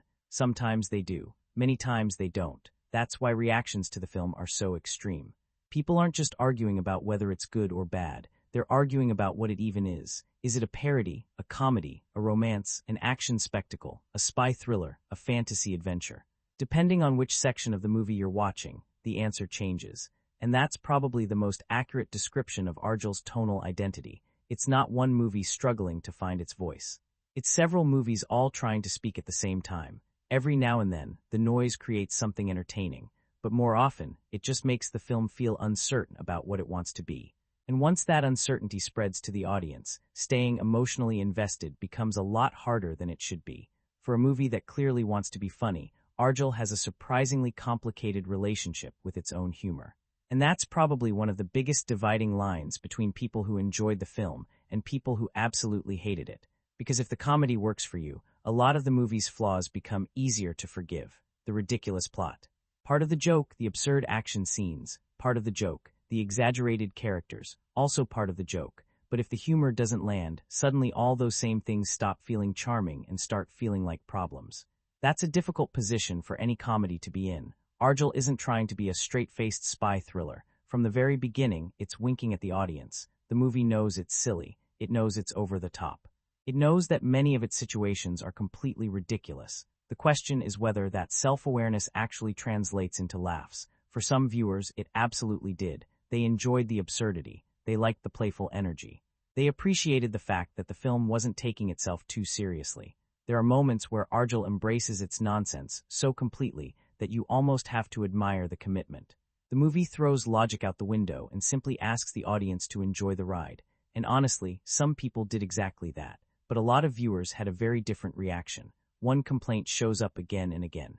The movie wants laughs more than it earns them. You can often see the joke arriving before it happens. You can feel the movie waiting for a reaction, and sometimes that reaction never comes. That's a dangerous thing for comedy because timing is everything. A joke can be clever on paper and still fall flat if the rhythm isn't right. Argylle occasionally feels like it's trying so hard to be quirky that it forgets to be genuinely funny. The humor often relies on the audience finding the situation itself amusing. Look at what's happening rather than what's being said. Look at how ridiculous this action sequence is. Look at how bizarre this character is behaving. Look at how exaggerated everything has become. Sometimes that approach works, sometimes it doesn't, and when it doesn't, the film can feel strangely awkward. There were quite a few viewers who described sitting through scenes that were clearly designed as comedy moments while hearing almost no laughter around them. That's never a great sign, especially for a movie that leans so heavily into comedic territory. Another challenge is that the humor isn't always consistent with the tone of the surrounding scenes. A joke lands right after a dramatic revelation. A goofy visual gag interrupts a serious moment. An emotional scene suddenly shifts into absurdity. Because the movie is constantly changing gears, the comedy sometimes struggles to find solid footing. It's trying to make the audience laugh while also asking them to care about the stakes. Sometimes it succeeds. Other times those goals seem to work against each other. What's interesting is that the funniest parts of the movie often aren't traditional jokes at all. They're reactions, expressions, little moments between characters. Sam Rockwell, in particular, gets a lot of mileage out of simply reacting to the insanity happening around him. His charm does a lot of heavy lifting. He feels comfortable inside the movie's strange world, and that comfort helps make some scenes funnier than they might otherwise be. Meanwhile, several of the bigger comedic set pieces tend to produce more mixed reactions. Some audiences saw them as delightfully ridiculous, others saw them as painfully forced, and honestly, I can understand both viewpoints. Argylle isn't the kind of comedy where everyone laughs at the same moments. It's a movie that depends heavily on whether you're willing to buy into its specific brand of humor. If you're on its wavelength, the film probably feels playful and entertaining. If you're not, it can feel like a 2-hour collection of jokes that never quite connect. That's why the comedy becomes so important when discussing the movie overall. It's not just another element of the film. It's the glue holding everything together. The action depends on it. The tone depends on it. The twists depend on it. The absurdity depends on it. Take away the humor, and a lot of Argylle starts looking much stranger than the filmmakers probably intended. Which makes the comedy both the movie's greatest weapon and, for many viewers, one of its biggest weaknesses. Because when the laughs hit, the movie suddenly becomes a lot more enjoyable. When they don't, you're left staring at the same scene wondering why it seemed so convinced it was hilarious. It's impossible to talk about Argylle without talking about Matthew Vaughn. In a lot of ways, the movie feels like a collection of everything people either love or dislike about his filmmaking style. Because whether you're enjoying Argylle or struggling through it, you can always feel Vaughn's fingerprints all over the screen. This doesn't feel like a studio-made action movie that could have been directed by anyone. It feels very specifically like a Matthew Vaughn movie, for better and for worse. If you've seen some of his previous work, especially his spy films, you'll probably recognize the approach almost immediately. He likes larger-than-life action. He likes exaggerated characters. He likes taking familiar genres and adding a layer of self-awareness. And perhaps more than anything else, he likes turning the volume up. Everything is bigger. Everything is louder. Everything is more stylized. The action isn't supposed to feel realistic. The comedy isn't supposed to feel subtle. The villains aren't supposed to feel grounded. His movies often operate in a world where excess is part of the entertainment. When that approach works, it can be incredibly fun. Some of Vaughn's best films succeed because they understand exactly how far they can push an idea before it breaks. They balance absurdity with control. No matter how crazy things become, there's usually a sense that somebody is still steering the ship. Argylle is where that balance becomes a lot more questionable. You can see Vaughn chasing the same kind of energy that made some of his earlier work so popular. The fast-moving action, the playful attitude, the willingness to embrace ridiculous ideas, the refusal to take the genre completely seriously, all of that is here. The difference is that this time, many viewers felt like the movie never found a limit. Instead of building toward big moments, it often feels like every moment is trying to be big. Every action scene wants to be memorable. Every reveal wants to be shocking. Every joke wants to be quirky. Every visual wants to stand out. And after a while, that constant escalation starts working against the film. One thing that repeatedly comes up in discussions about Argylle is the feeling that Vaughn is revisiting territory he's explored before. Not necessarily copying himself, but returning to familiar ideas. The stylish spy world, the exaggerated action, the self-aware humor, the playful relationship with genre conventions. These are all elements that have appeared throughout his career. The problem is that Argylle sometimes feels more interested in amplifying those ingredients than refining them. It's as if the movie believes that if something was entertaining before, making it bigger will automatically make it better. But filmmaking doesn't always work like that. Sometimes restraint creates more impact than excess. Sometimes a smaller joke lands harder than a larger one. Sometimes a simpler action sequence becomes more memorable because the audience can actually process what's happening. Argylle doesn't seem particularly interested in restraint. The film fully commits to Vaughn's go bigger philosophy, and to be fair, some viewers genuinely loved that. They admired the confidence. Even people who disliked the movie often admitted that it never felt timid. The film makes huge swings. It takes risks. It commits to ideas that many directors probably wouldn't even attempt. There's something admirable about that. Argylle is never afraid of looking ridiculous. In fact, it often seems to enjoy it. The problem is that confidence alone doesn't guarantee success. A bold decision can still be the wrong decision, and a movie can be ambitious while still feeling messy. That's where much of the criticism toward Vaughn's direction comes from. Not because the movie lacks imagination. Quite the opposite. Many viewers actually felt there was too much imagination competing for attention at the same time. The film constantly introduces new concepts, new visual ideas, new twists, new action beats, and new tonal shifts. Rather than focusing the story, the direction sometimes seems determined to overwhelm it. And that's probably the best way to describe Argylle as a Matthew Vaughn film. It's not a movie lacking personality. If anything, it has too much personality. Every creative instinct is pushed to the front. Every idea gets invited to the party. Every impulse makes it into the final cut. For some viewers, that's exciting. For others, it's exhausting. But regardless of where you fall, one thing is undeniable. Argylle feels exactly like the movie Matthew Vaughn wanted to make. The debate isn't whether his vision is visible. The debate is whether that vision needed someone telling it, maybe not all of the ideas at once. Because sometimes the difference between imaginative and overwhelming is surprisingly small. And Argylle spends most of its runtime walking directly along that line. The longer Argylle goes on, the harder it becomes to ignore the shadow hanging over the entire movie. And that shadow is Kingsman. Not because the film constantly talks about it, not because the characters reference it every 5 minutes, but because you can feel its influence in almost every major creative decision. Even if nobody told you who directed Argylle, there's a good chance you'd figure it out eventually. The tone gives it away. The action gives it away. The humor gives it away. The sheer confidence in its own absurdity definitely gives it away. Argylle doesn't just belong to the spy genre. It belongs to a very specific branch of the spy genre. The kind that looks at classic espionage stories and decides they're not quite ridiculous enough. Instead of grounded spies, you get larger-than-life characters. Instead of realistic action, you get spectacle. Instead of subtle humor, you get jokes that practically jump off the screen waving their arms. That's where the Kingsman comparison starts. And for some viewers, that's actually a positive. There are people who walked into Argylle hoping for exactly that experience. They wanted another stylish, self-aware spy adventure that wasn't afraid to be silly. They wanted outrageous action sequences. They wanted exaggerated villains. They wanted a movie that treated espionage less like a profession and more like a playground. When Argylle delivers those elements, you can see why some audiences had fun with it. The problem is that comparisons cut both ways.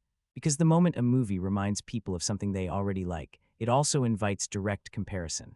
And that's where things get complicated. A lot of viewers felt Argylle never quite reached the same level of energy, wit, or control that made Vaughn's earlier spy films work. The ingredients are similar, the results aren't. You can almost sense the movie trying to recreate that feeling. The playful attitude, the unexpected action beats, the constant attempt to surprise the audience. The mixture of elegance and absurdity. But where those elements once felt fresh, some viewers felt they now felt familiar. Not bad, just familiar. That's a subtle but important distinction. Argylle isn't accused of copying other spy spoofs because it literally repeats them. It's more that it feels like it's operating in territory we've already explored. The movie keeps reminding you of other films without always establishing its own identity beyond the central fiction versus reality premise. And that's a challenge because the premise itself is genuinely unique. Ironically, the more Argylle leans into standard spy spoof territory, the further it drifts away from the thing that makes it special. There are moments where it feels like a parody, moments where it feels like a celebration of the genre, moments where it feels like it's poking fun at spy movie cliches while simultaneously embracing every single one of them. And honestly, that's part of the appeal. Spy spoofs have always walked that line. They mock the genre because they love the genre. Argylle clearly enjoys spy movies. You can feel that enthusiasm throughout the film. The problem is that enthusiasm alone doesn't guarantee originality. Several reviewers pointed out that the movie often feels like a mixture of things they've seen before: bits of classic spy adventures, bits of modern action comedies, bits of romantic adventure films, bits of Vaughn's own previous work, all blended together into one giant package. Sometimes that mixture works, sometimes it feels derivative, and that's really the central tension behind the Kingsman comparison. Because Argylle spends so much time being compared to other spy spoofs that it occasionally struggles to stand completely on its own. The audience starts measuring it against what came before rather than focusing on what it's doing differently. That's never an easy position for a movie to be in, especially when the director is competing against his own reputation. For viewers who simply wanted another outrageous spy adventure, Argylle probably delivers enough entertainment to justify the ticket. For viewers hoping it would become the next great evolution of the genre, the response is usually much less enthusiastic. And that's what makes the film's relationship with Kingsman so fascinating. The connection helps Argylle. It also hurts it. It attracts exactly the audience most likely to watch the movie, but it also attracts the audience most likely to notice when the magic isn't quite the same. By the end, Argylle doesn't feel like a clone of previous spy spoofs. It feels more like a distant cousin. You recognize the family resemblance immediately. The question is whether that resemblance feels comforting or limiting. In judging by audience reactions, the answer depends entirely on which side of the debate you end up on. If there's one performance at the center of almost every discussion about Argylle, it's Bryce Dallas Howard's. And honestly, that makes sense. The entire movie rests on her shoulders. No matter how many famous names appear on the poster, no matter how many recognizable actors show up throughout the story, this is ultimately Ellie Conway's movie. If that character doesn't work for you, the film has a much harder time winning you over. What's interesting is just how divided reactions to her performance have been. Some viewers genuinely liked her in the role. Others thought she was completely miscast. There doesn't seem to be much middle ground. Personally, I can understand both sides, because early on, Bryce Dallas Howard fits the movie surprisingly well. When Ellie is simply a novelist living a quiet life, trying to finish a book while dealing with writer's block and avoiding unnecessary excitement, Howard feels very natural. She has a relatable quality that works here. She's not playing a larger-than-life action hero. She's not trying to dominate every scene. She's playing someone who feels like a real person suddenly thrown into circumstances that are way beyond her comfort zone. And that's actually one of the strongest parts of the movie's opening act. You believe that Ellie is overwhelmed. You believe that she's confused. You believe that she's terrified when her ordinary world suddenly starts falling apart. Those reactions feel authentic. Where the conversation becomes more complicated is later in the film. As Argylle starts revealing more about Ellie, the role begins demanding something very different from Howard. The character gradually shifts from being a spectator caught in a dangerous situation to becoming something much larger within the narrative. And that's where audience reactions really split. Some viewers were completely on board. They enjoyed watching Ellie evolve. They accepted the increasingly outrageous developments and felt Howard committed fully to whatever the movie asked of her. Others never bought the transformation.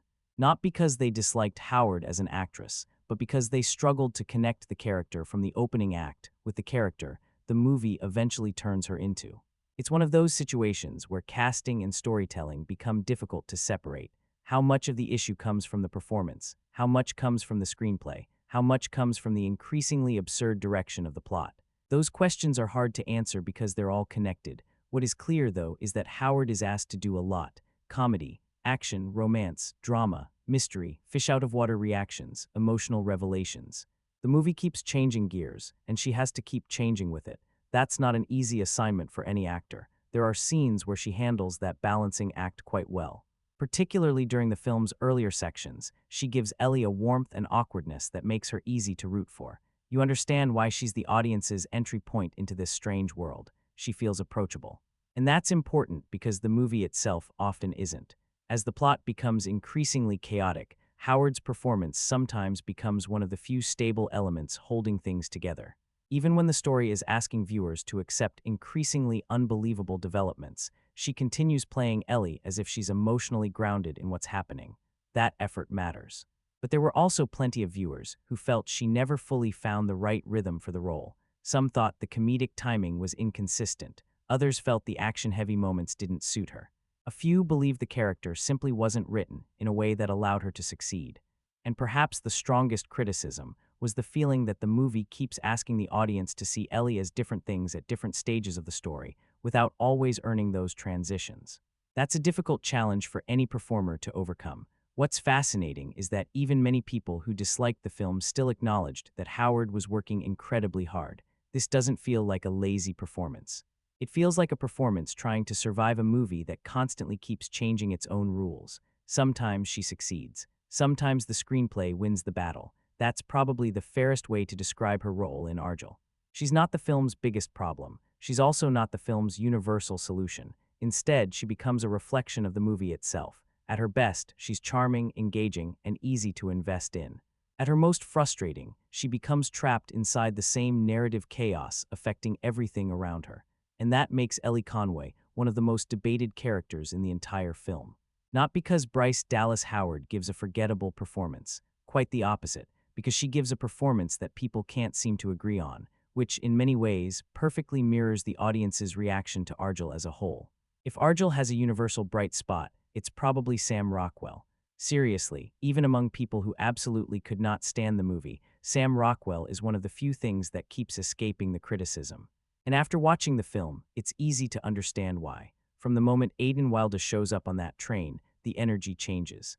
Not because the story suddenly becomes better, but because Rockwell has this natural ability to make almost any scene feel more alive. Some actors look like they're performing. Sam Rockwell looks like he's having a conversation. That's a big difference. There's a looseness to him that works especially well in a movie this ridiculous.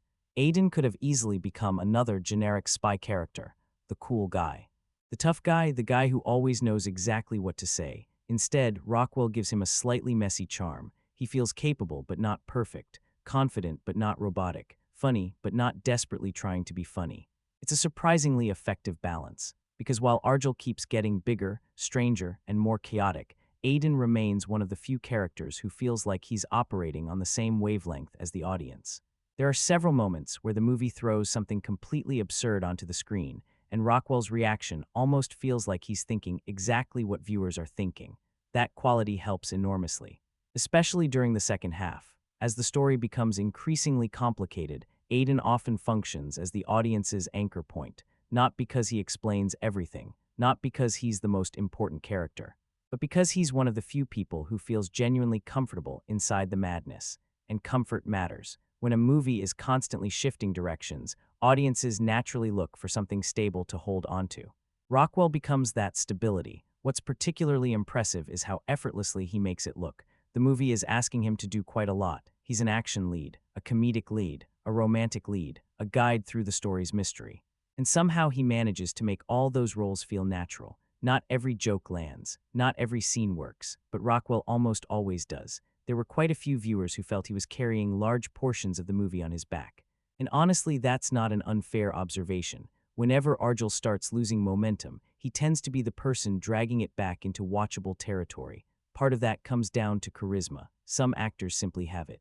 Rockwell has always had it. Whether he's playing heroes, villains, weird side characters, or complete lunatics, he has a way of making you want to keep watching, even when the material isn't helping him.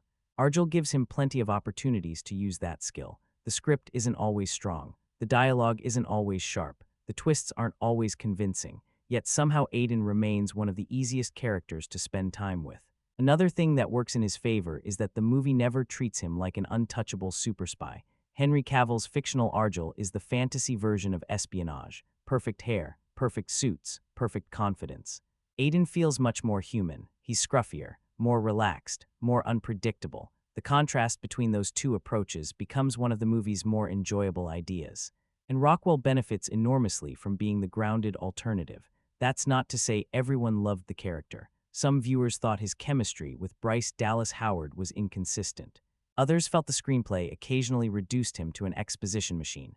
There were moments where even Rockwell couldn't completely overcome what the story was asking him to do. No actor could. But compared to the reactions surrounding most other aspects of the film, the response to Rockwell is remarkably positive. He's funny without forcing it, charming without trying too hard, cool without looking like he's trying to convince you he's cool. That's a difficult combination to pull off.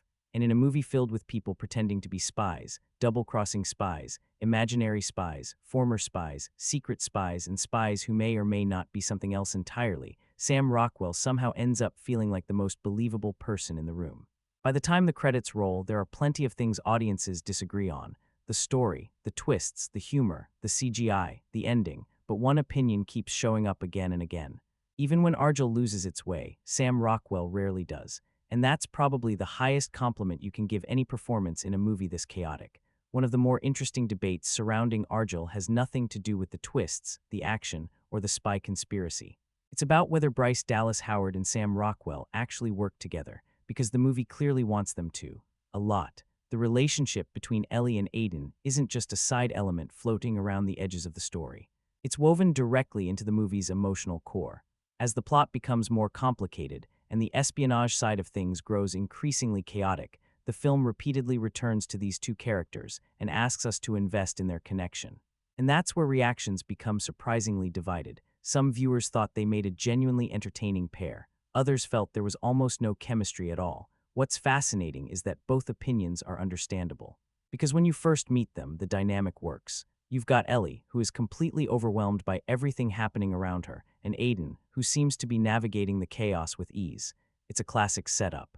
One person is trying to survive the situation. The other person understands the situation. That contrast naturally creates opportunities for humor. Aiden becomes the guide. Ellie becomes the audience surrogate. And because Sam Rockwell is so naturally charismatic, many of their early interactions feel effortless. The train sequence is probably the best example. The back-and-forth conversations have energy. The personalities feel different enough to bounce off each other, and the movie benefits from having two leads who approach the same situation from completely opposite perspectives. For a while, that's enough. The problem is that chemistry becomes harder to maintain as the story grows more complicated. Early on, the relationship is simple. As the film progresses, the plot keeps demanding more from it. Now the characters aren't just traveling together. They're sharing secrets. They're uncovering truths. They're becoming emotionally important to each other, and that's where some viewers started disconnecting. Not necessarily because the actors are bad together, but because the screenplay often seems more interested in twists than relationship development. The movie tells us that these two characters are becoming closer. The audience is then asked to accept that closeness, but some viewers felt they weren't always shown enough of it. There are moments where the relationship advances because the story needs it to advance, not because we've watched it naturally evolve. That's an important distinction. Chemistry isn't just about attraction, it's about credibility. Do these two people feel like they belong in the same story? Do they make each other more interesting? Do you enjoy watching them share scenes? For many audiences, the answer was yes, not because of the romance itself, but because of the personalities involved. Rockwell brings a relaxed confidence. Howard brings nervous energy and vulnerability. The contrast creates movement. The conversations rarely feel static. Even when the movie is struggling elsewhere, their scenes often remain watchable because they have different rhythms. They're not trying to do the same thing. But there were also plenty of viewers who never bought into the pairing.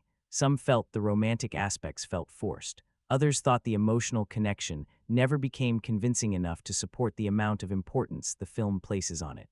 And because the movie is constantly juggling action, comedy, mystery, and twists, relationship development sometimes gets pushed into the background. That's a recurring issue throughout Argylle. Whenever the story starts building emotional momentum, another plot revelation usually arrives, or another action sequence, or another twist. The movie rarely slows down long enough to let relationships fully breathe. As a result, audience investment in Ellie and Aiden often depends on how much goodwill you're willing to bring into the film yourself. If you enjoy the actors, you'll probably enjoy the pairing. If you need the screenplay to do more of the work, you may come away less convinced. What's undeniable, though, is that the movie desperately needs this relationship to work. The plot can survive a weak supporting character. It can survive a weak villain. It can even survive a few weak twists. But if the audience doesn't care about the two people at the center of the story, the entire emotional side of the film starts collapsing. Argylle spends a lot of time betting on Bryce Dallas Howard and Sam Rockwell being able to carry that weight. For some viewers, they succeed. For others, the connection never fully clicks. And that's why discussions about their chemistry remain so split. It's one of those rare movie pairings where the audience isn't arguing about whether the actors are talented. They're arguing about whether the spark everyone was supposed to feel was actually there in the first place. Let's talk about the biggest bait and switch in Argylle, And no, I'm not talking about one of the plot twists. I'm talking about Henry Cavill, because if you watch the trailers before seeing the movie, there's a very good chance you thought this was going to be his film. Honestly, how could you not? He's front and center in the marketing. He's wearing the sharp suits. He's got the ridiculous haircut. He's doing all the classic super spy things. The posters are built around him. The trailers are built around him. The title itself is built around him. Everything about the promotion suggests that Henry Cavill's Agent Argylle is the main attraction. Then you watch the movie, and you realize that's not really what's happening at all. Argylle the character exists in a strange space within the film. He's important, but not in the way many people expected. He's more of an idea than a traditional protagonist, a fantasy, a projection. A fictional creation living inside Ellie's imagination and inside the stories she writes. That's an interesting concept on paper. The problem is that audiences walked into the movie expecting one thing and received something very different. And that disconnect became one of the most commonly discussed aspects of the film, because whenever Henry Cavill appears on screen, the movie immediately gains a certain energy. Part of that comes from the role itself. Argylle is intentionally designed as the ultimate spy fantasy. Perfect hair, perfect suits, perfect confidence, perfect timing. He's basically every exaggerated spy cliché rolled into one impossibly polished package. The movie knows it. The audience knows it, and Cavill knows it too. To his credit, he fully commits to the joke. He's not trying to reinvent the genre. He's playing the fantasy version of the genre. The larger-than-life spy that exists in a novelist's imagination rather than in reality. There's something fun about that.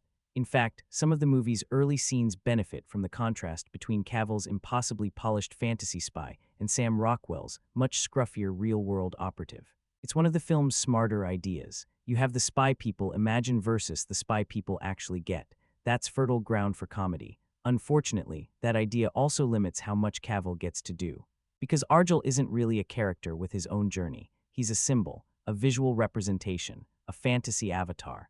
As the story becomes increasingly focused on Ellie and the mystery surrounding her life, Cavill starts drifting further toward the edges of the narrative. And that's where some viewers became frustrated, not because Cavill was bad, quite the opposite. Many people felt he wasn't given enough material to be good or bad. He simply wasn't around enough.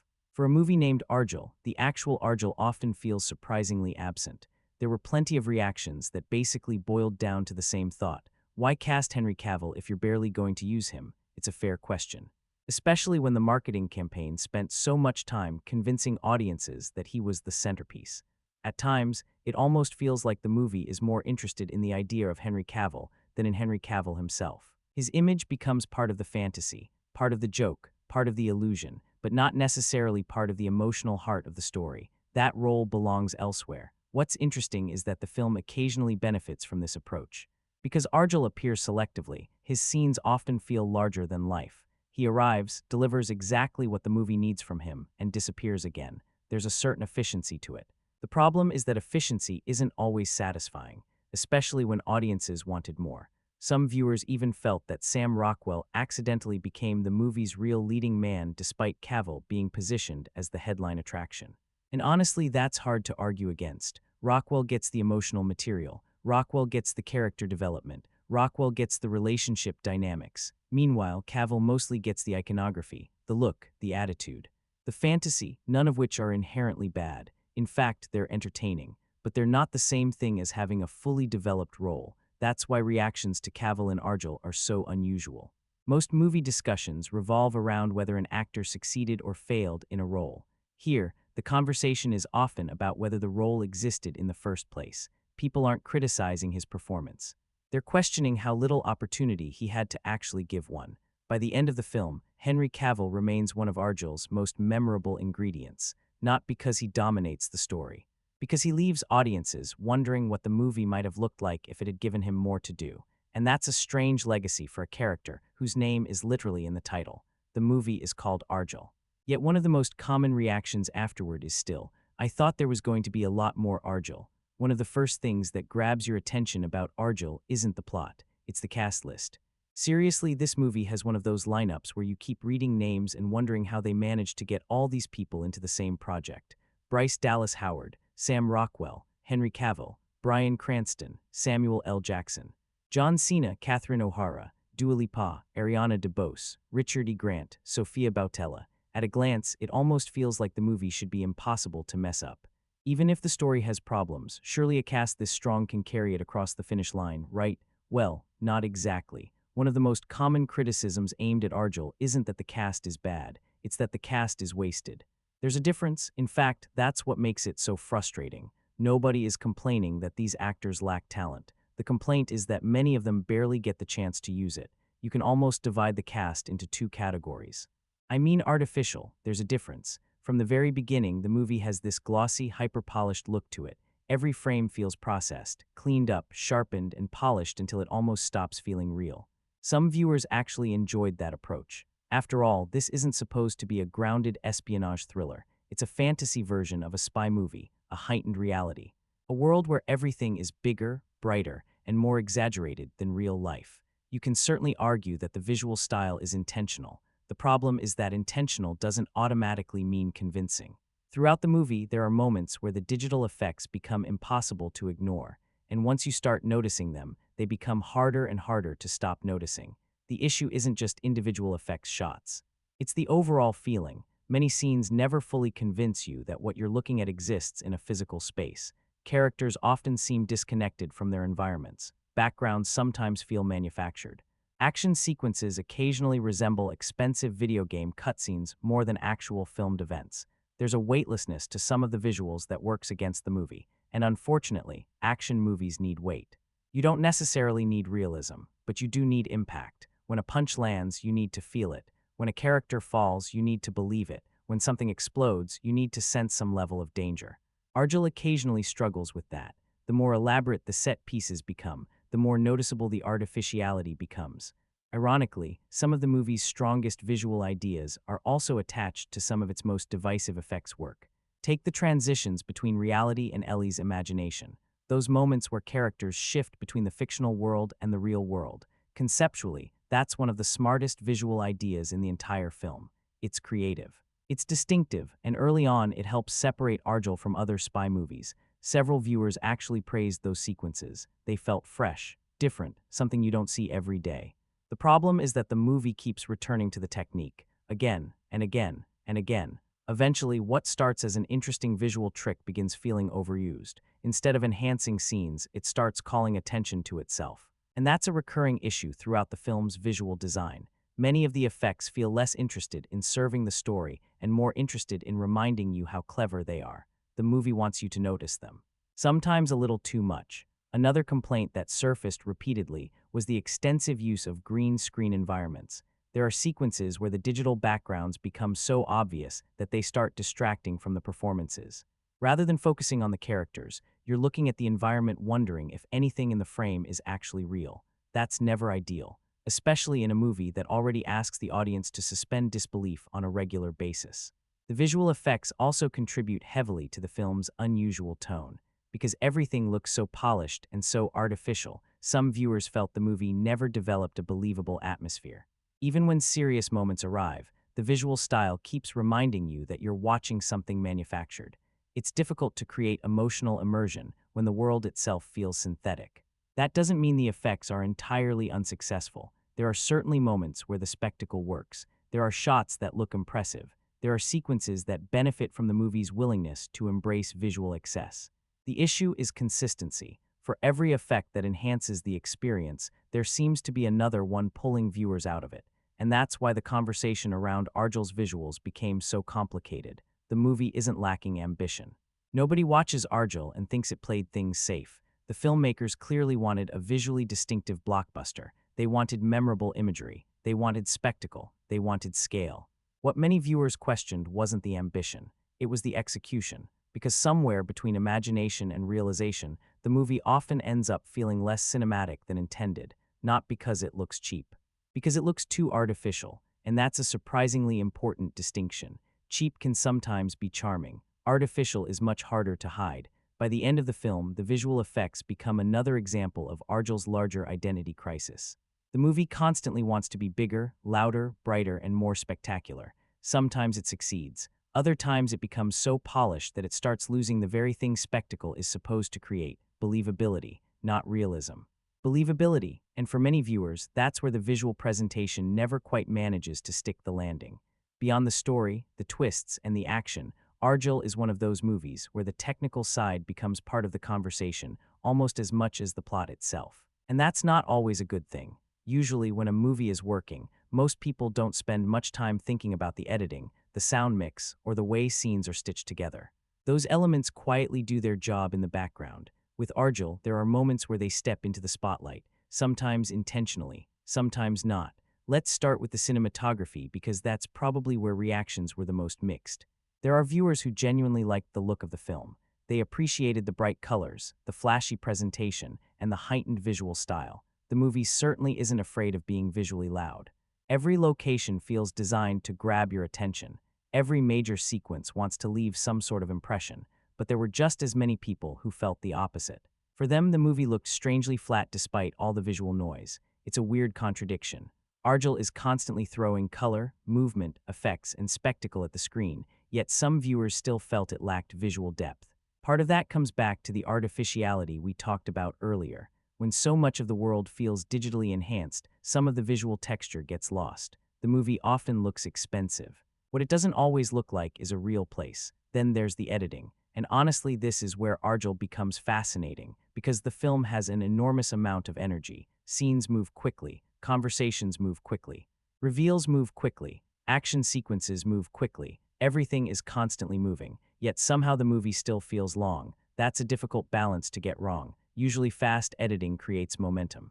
Here, the relentless pace sometimes creates fatigue instead. The movie rarely gives itself room to breathe. A reveal happens, another scene starts, a twist arrives, a chase begins, an explanation follows, then another explanation. The editing keeps pushing forward, but the audience doesn't always get enough time to process what's happening. And when that happens repeatedly, the pace can start feeling overwhelming rather than exciting. Another thing several viewers mentioned was the reality versus fiction editing trick. Early in the movie, it's one of the most creative ideas on display. The way the film shifts between Ellie's imagined version of events and what's actually happening gives the movie a distinct identity. It's clever, it's visually interesting, and initially it's genuinely fun. The problem is repetition. The more often the technique appears, the less impact it has. Eventually it stops feeling inventive and starts feeling like a habit. The movie becomes so attached to the idea that it keeps returning to it even when scenes don't necessarily need it. That's a recurring theme throughout Argylle's technical presentation. Many of the ideas are strong. The movie simply doesn't know when to stop using them. Sound design is another area where reactions were divided. Some viewers barely noticed it. Others specifically pointed out moments where the audio felt oddly balanced or where certain sequences lacked the punch they should have had. For an action-heavy movie, that's an important criticism. Big action scenes rely heavily on sound. Explosions, impacts, gunfire, music, atmosphere, all of those elements help create intensity. When the sound design doesn't fully support the visuals, the action can feel smaller than it should. And in a movie built around spectacle, that's a problem. What's interesting is that very few people accused Argylle of being technically incompetent. This isn't a poorly made movie. The crew clearly knew what they were doing. The resources are visible on screen. The effort is visible on screen. The ambition is visible on screen. The issue is that many of the technical choices seem designed around maximum stimulation. Every department appears to be operating at full volume all the time. The visuals are loud, the editing is fast, the music is prominent. The action is exaggerated, the effects are constant. Eventually, all of those things start competing with each other. Instead of creating excitement, they create overload. That's why the technical side of Argylle feels so representative of the movie as a whole. There are flashes of creativity everywhere. There are genuinely clever ideas. There are moments where the craftsmanship shines through. But there are also moments where the film seems unable to resist adding one more flourish, one more effect, one more visual trick, one more layer. The result is a movie that's technically ambitious from beginning to end. Whether that ambition translates into effectiveness is where the debate begins, because Argylle doesn't suffer from a lack of effort. If anything, it suffers from the opposite. It tries so hard to impress you that sometimes it forgets to simply let the movie work on its own. And nowhere is that more visible than in the technical presentation. One thing that doesn't get talked about as much as the twists or the action, but absolutely deserves its own conversation, is the music. Because Argylle clearly cares a lot about its soundtrack, maybe a little too much at times. Music in a spy movie is incredibly important. Some of the most iconic moments in the genre aren't remembered because of the dialogue or even the action. They're remembered because the music made those moments feel larger than life. Think about it. A great spy soundtrack can instantly create style, tension, excitement, mystery, or even comedy. It becomes part of the movie's identity. Argylle understands that. The problem is that understanding it and using it effectively are two different things. There are moments throughout the film where the music genuinely helps. Certain scenes gain energy because of the soundtrack. Some action sequences feel bigger. Some comedic beats land a little better. The film occasionally finds the right combination of visuals and music, and when it does, you can see what it was aiming for. But then there are other moments where the soundtrack becomes impossible to ignore, and that's usually not a compliment. One of the most discussed examples is the repeated use of now and then. The song becomes surprisingly important to the movie. It's not just background music. The film keeps returning to it, almost treating it like an emotional anchor. For some viewers, this worked. They found the song memorable. They liked the emotional connection the movie was trying to create, and they appreciated having a recurring musical thread running through the story. Others had the exact opposite reaction. The more the movie used the song, the more distracting it became. Instead of enhancing scenes, it started drawing attention to itself. You stop feeling the moment and start noticing the soundtrack choice. That's always a risky place for a movie to be, because ideally, music should support a scene. It shouldn't become the entire scene. Argylle occasionally feels so determined to make certain musical moments feel important that it accidentally pushes them into the spotlight. The audience becomes aware of the soundtrack rather than immersed in it, and once that happens, the emotional effect weakens. Another interesting criticism that appeared repeatedly was the feeling that the movie sometimes uses music as a shortcut. Rather than allowing tension, emotion, or excitement to develop naturally, the soundtrack occasionally feels like it's being asked to do some heavy lifting. The scene isn't creating enough energy on its own, so the music arrives to provide it. Sometimes that works. Sometimes it feels like the cinematic equivalent of turning up the volume and hoping nobody notices. What's fascinating is that this reflects a larger pattern throughout the film. Argylle constantly aims for maximum impact, maximum action, maximum twists, maximum visuals, maximum style. The music follows the same philosophy. Nothing is subtle, everything wants attention, everything wants to leave an impression. And just like the rest of the movie, whether that approach works depends entirely on your tolerance for excess. If you're enjoying the ride, the soundtrack becomes part of the fun. The big musical choices feel exciting. The dramatic needle drops feel memorable. The recurring themes help tie the experience together. If you're already struggling with the movie, however, the soundtrack can start feeling like one more thing competing for your attention. One more layer in an already overcrowded film. That doesn't mean the music is bad. Far from it. The soundtrack itself isn't really the issue. The issue is how aggressively the movie wants you to notice it. That's an important distinction. There are films where great music quietly elevates scenes. Argylle often prefers to put a spotlight on the music and say, "Look how important this moment is." Sometimes that confidence pays off. Other times it feels a little forced. By the end of the film, the soundtrack becomes another example of something Argylle does reasonably well, but perhaps too often.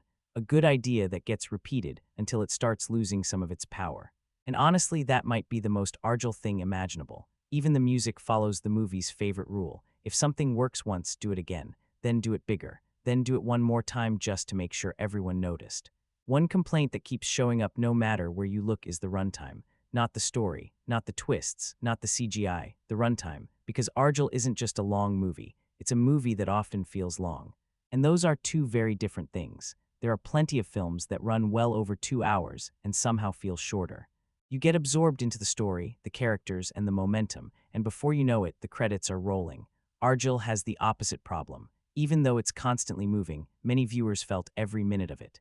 Which is honestly kind of impressive when you think about it. This movie is never standing still. Something is always happening. There's always another reveal, another chase, another explanation, another action sequence.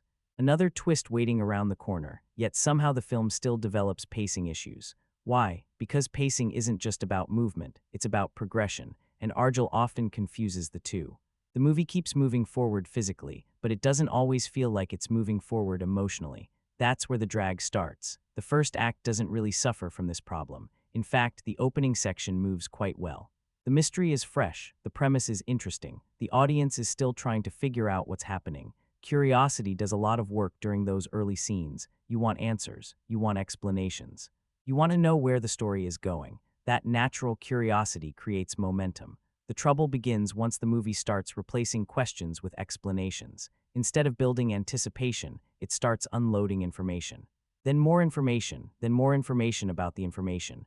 At some point, the film becomes trapped in a cycle. A twist happens. The movie explains the twist. Then it introduces another twist. Then it explains that twist. Then another twist arrives. Then another explanation follows. And suddenly you're watching a movie that feels like it's running on a treadmill. A lot of activity, not always a lot of progress. One of the most common observations from viewers is that the movie probably needed a much stricter editor. Not because scenes are individually terrible. Most scenes are fine. The issue is accumulation. Every sequence feels slightly longer than it needs to be. Every reveal gets explained slightly more than necessary. Every action set piece stretches a little further than expected. On their own, those decisions seem minor. Over 2 hours, they become impossible to ignore. The final act is where this becomes most noticeable. And it's interesting because the movie seems convinced that it's becoming more exciting. The stakes are bigger. The action is bigger. The revelations are bigger. Everything is escalating. Yet for many viewers, this is exactly where engagement starts dropping. The film mistakes escalation for momentum. Those aren't the same thing. Escalation means making things larger. Momentum means making people care about what happens next. Argylle succeeds at the first one much more often than the second. Another issue is that the film rarely gives itself breathing room. Every scene feels determined to accomplish multiple things at once. Advance the plot, deliver a joke, set up a reveal, foreshadow another reveal, introduce action, reference something else. The result is a movie that feels strangely crowded.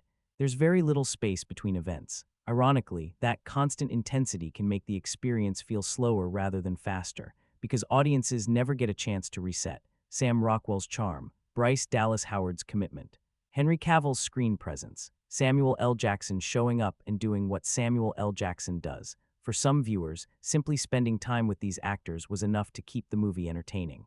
Then there's the simple reality that audiences don't always want the same thing. Some people watch movies looking for emotional depth. Others watch movies looking for excitement. Some prioritize storytelling. Others prioritize spectacle. Argylle happens to appeal more strongly to one side of that divide than the other.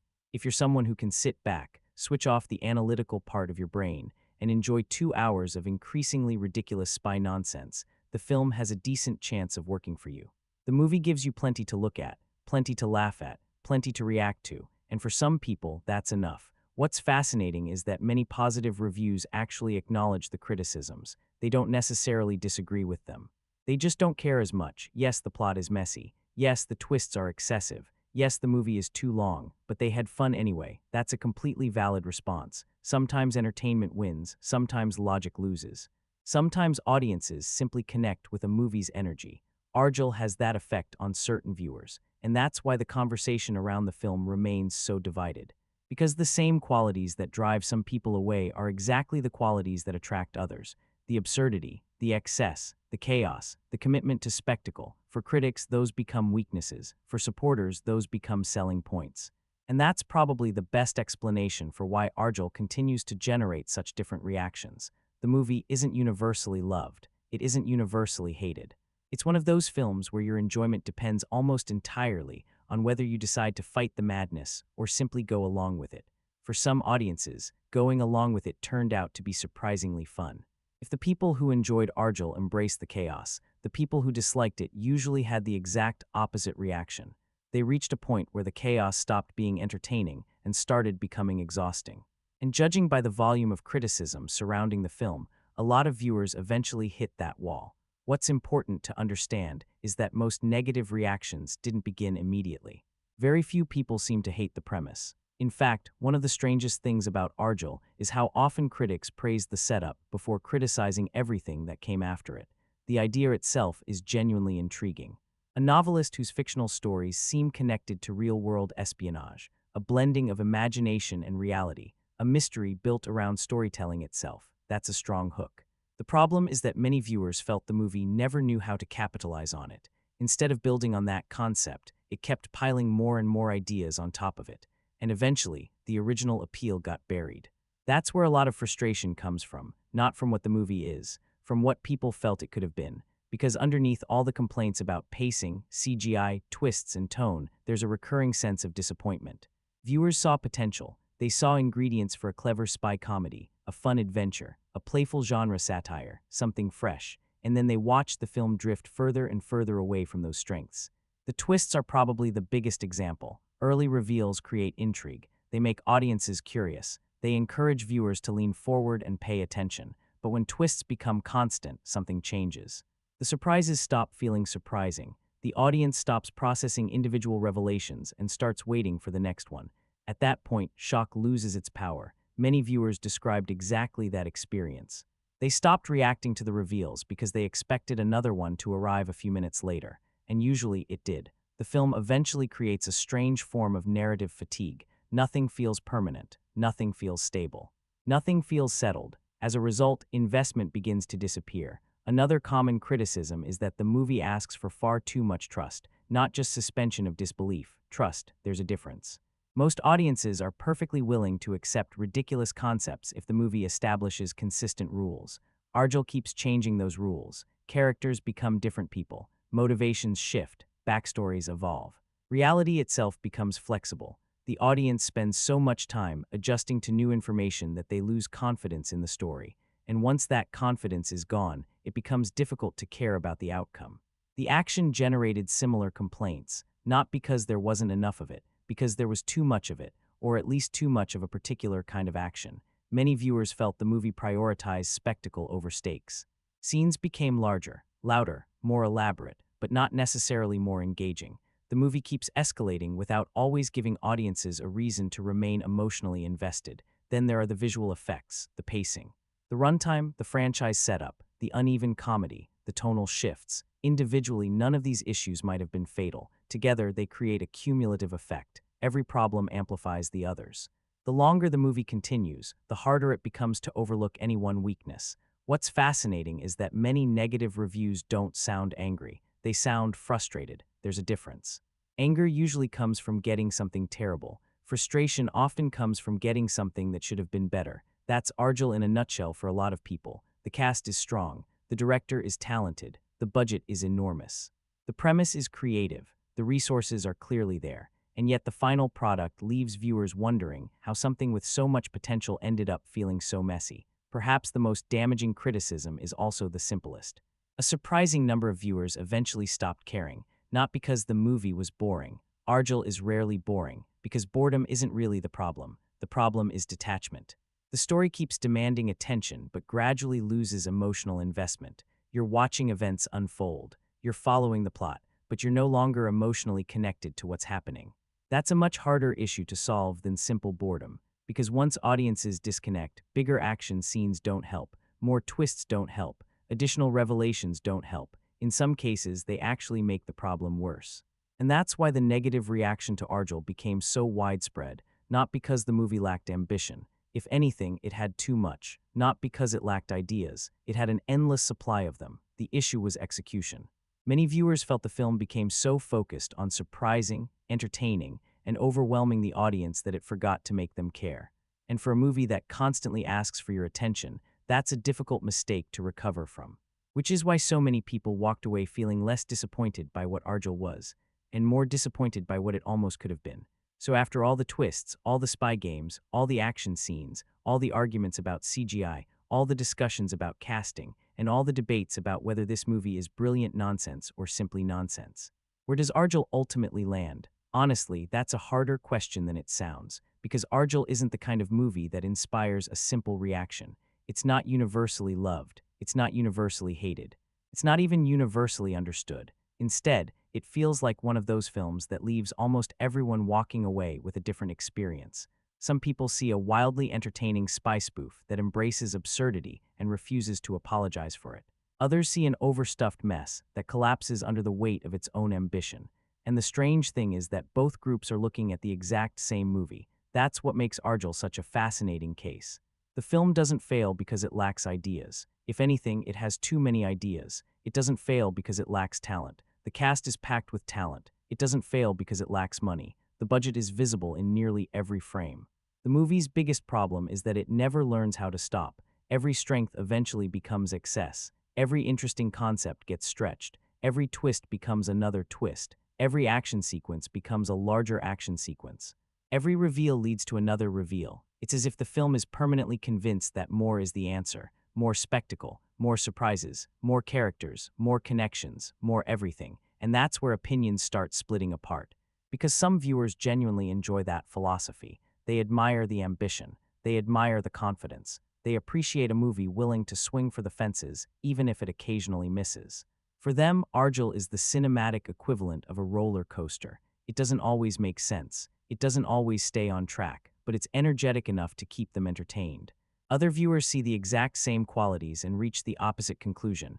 To them, the movie feels undisciplined, overwritten, overproduced, overlong, a project that mistakes quantity for quality. Instead of being impressed by the ambition, they're overwhelmed by it. And honestly, both perspectives have merit, because Argylle exists right on that dividing line. It's not a disaster in the traditional sense. Disasters are usually boring, lifeless, or incompetent. Argylle is none of those things. The movie is constantly doing something, trying something, attempting something. Even many of its harshest critics admit that. The problem is that trying something and succeeding at something aren't the same thing. Argylle spends 2 hours proving it has imagination. What it struggles to prove is restraint. And that's why the movie will probably be remembered less for its successes and more for its excesses. People will remember the twists, the bizarre action sequences, the cat, the visual spectacle, the increasingly ridiculous plot developments. The moments where the movie seemed determined to see how far it could push an idea before it snapped. Some viewers will remember those moments fondly. Others will remember them as cautionary tales, but they'll remember them, and that's important. Because for all its flaws, Argylle isn't forgettable. Forgettable movies disappear. Argylle lingers, sometimes for good reasons, sometimes for frustrating reasons, but it sticks around. In a landscape crowded with interchangeable blockbusters, there's something oddly admirable about a movie that's willing to be this strange, even when it doesn't work, even when it becomes messy, even when it drives audiences crazy. At least it has a personality, a very loud personality. By the time the credits roll, the film leaves behind one central question. Would Argylle have been better if it had trusted its strongest ideas and ignored the rest? For many viewers, the answer is probably yes, because buried somewhere inside this giant, chaotic, overstuffed spy adventure is a genuinely clever movie trying to get out, a movie with a strong premise, a talented cast, a fun sense of playfulness, and moments of real creativity. Unfortunately, that movie is constantly competing for screen time with about 5 other movies happening simultaneously. That's the legacy of Argylle, not a complete failure, not a hidden masterpiece, not the next great spy franchise. Just an ambitious, messy, occasionally entertaining, occasionally frustrating blockbuster that never figured out when to stop adding ingredients. And maybe that's the most fitting ending possible. Because Argylle is a movie about stories spiraling out of control. By the end, it becomes one itself. Whether you enjoy that spiral or get lost inside it will determine almost everything about your final opinion. But one thing is certain, you'll probably have an opinion, and for a film this chaotic, that might be the greatest spy trick of all.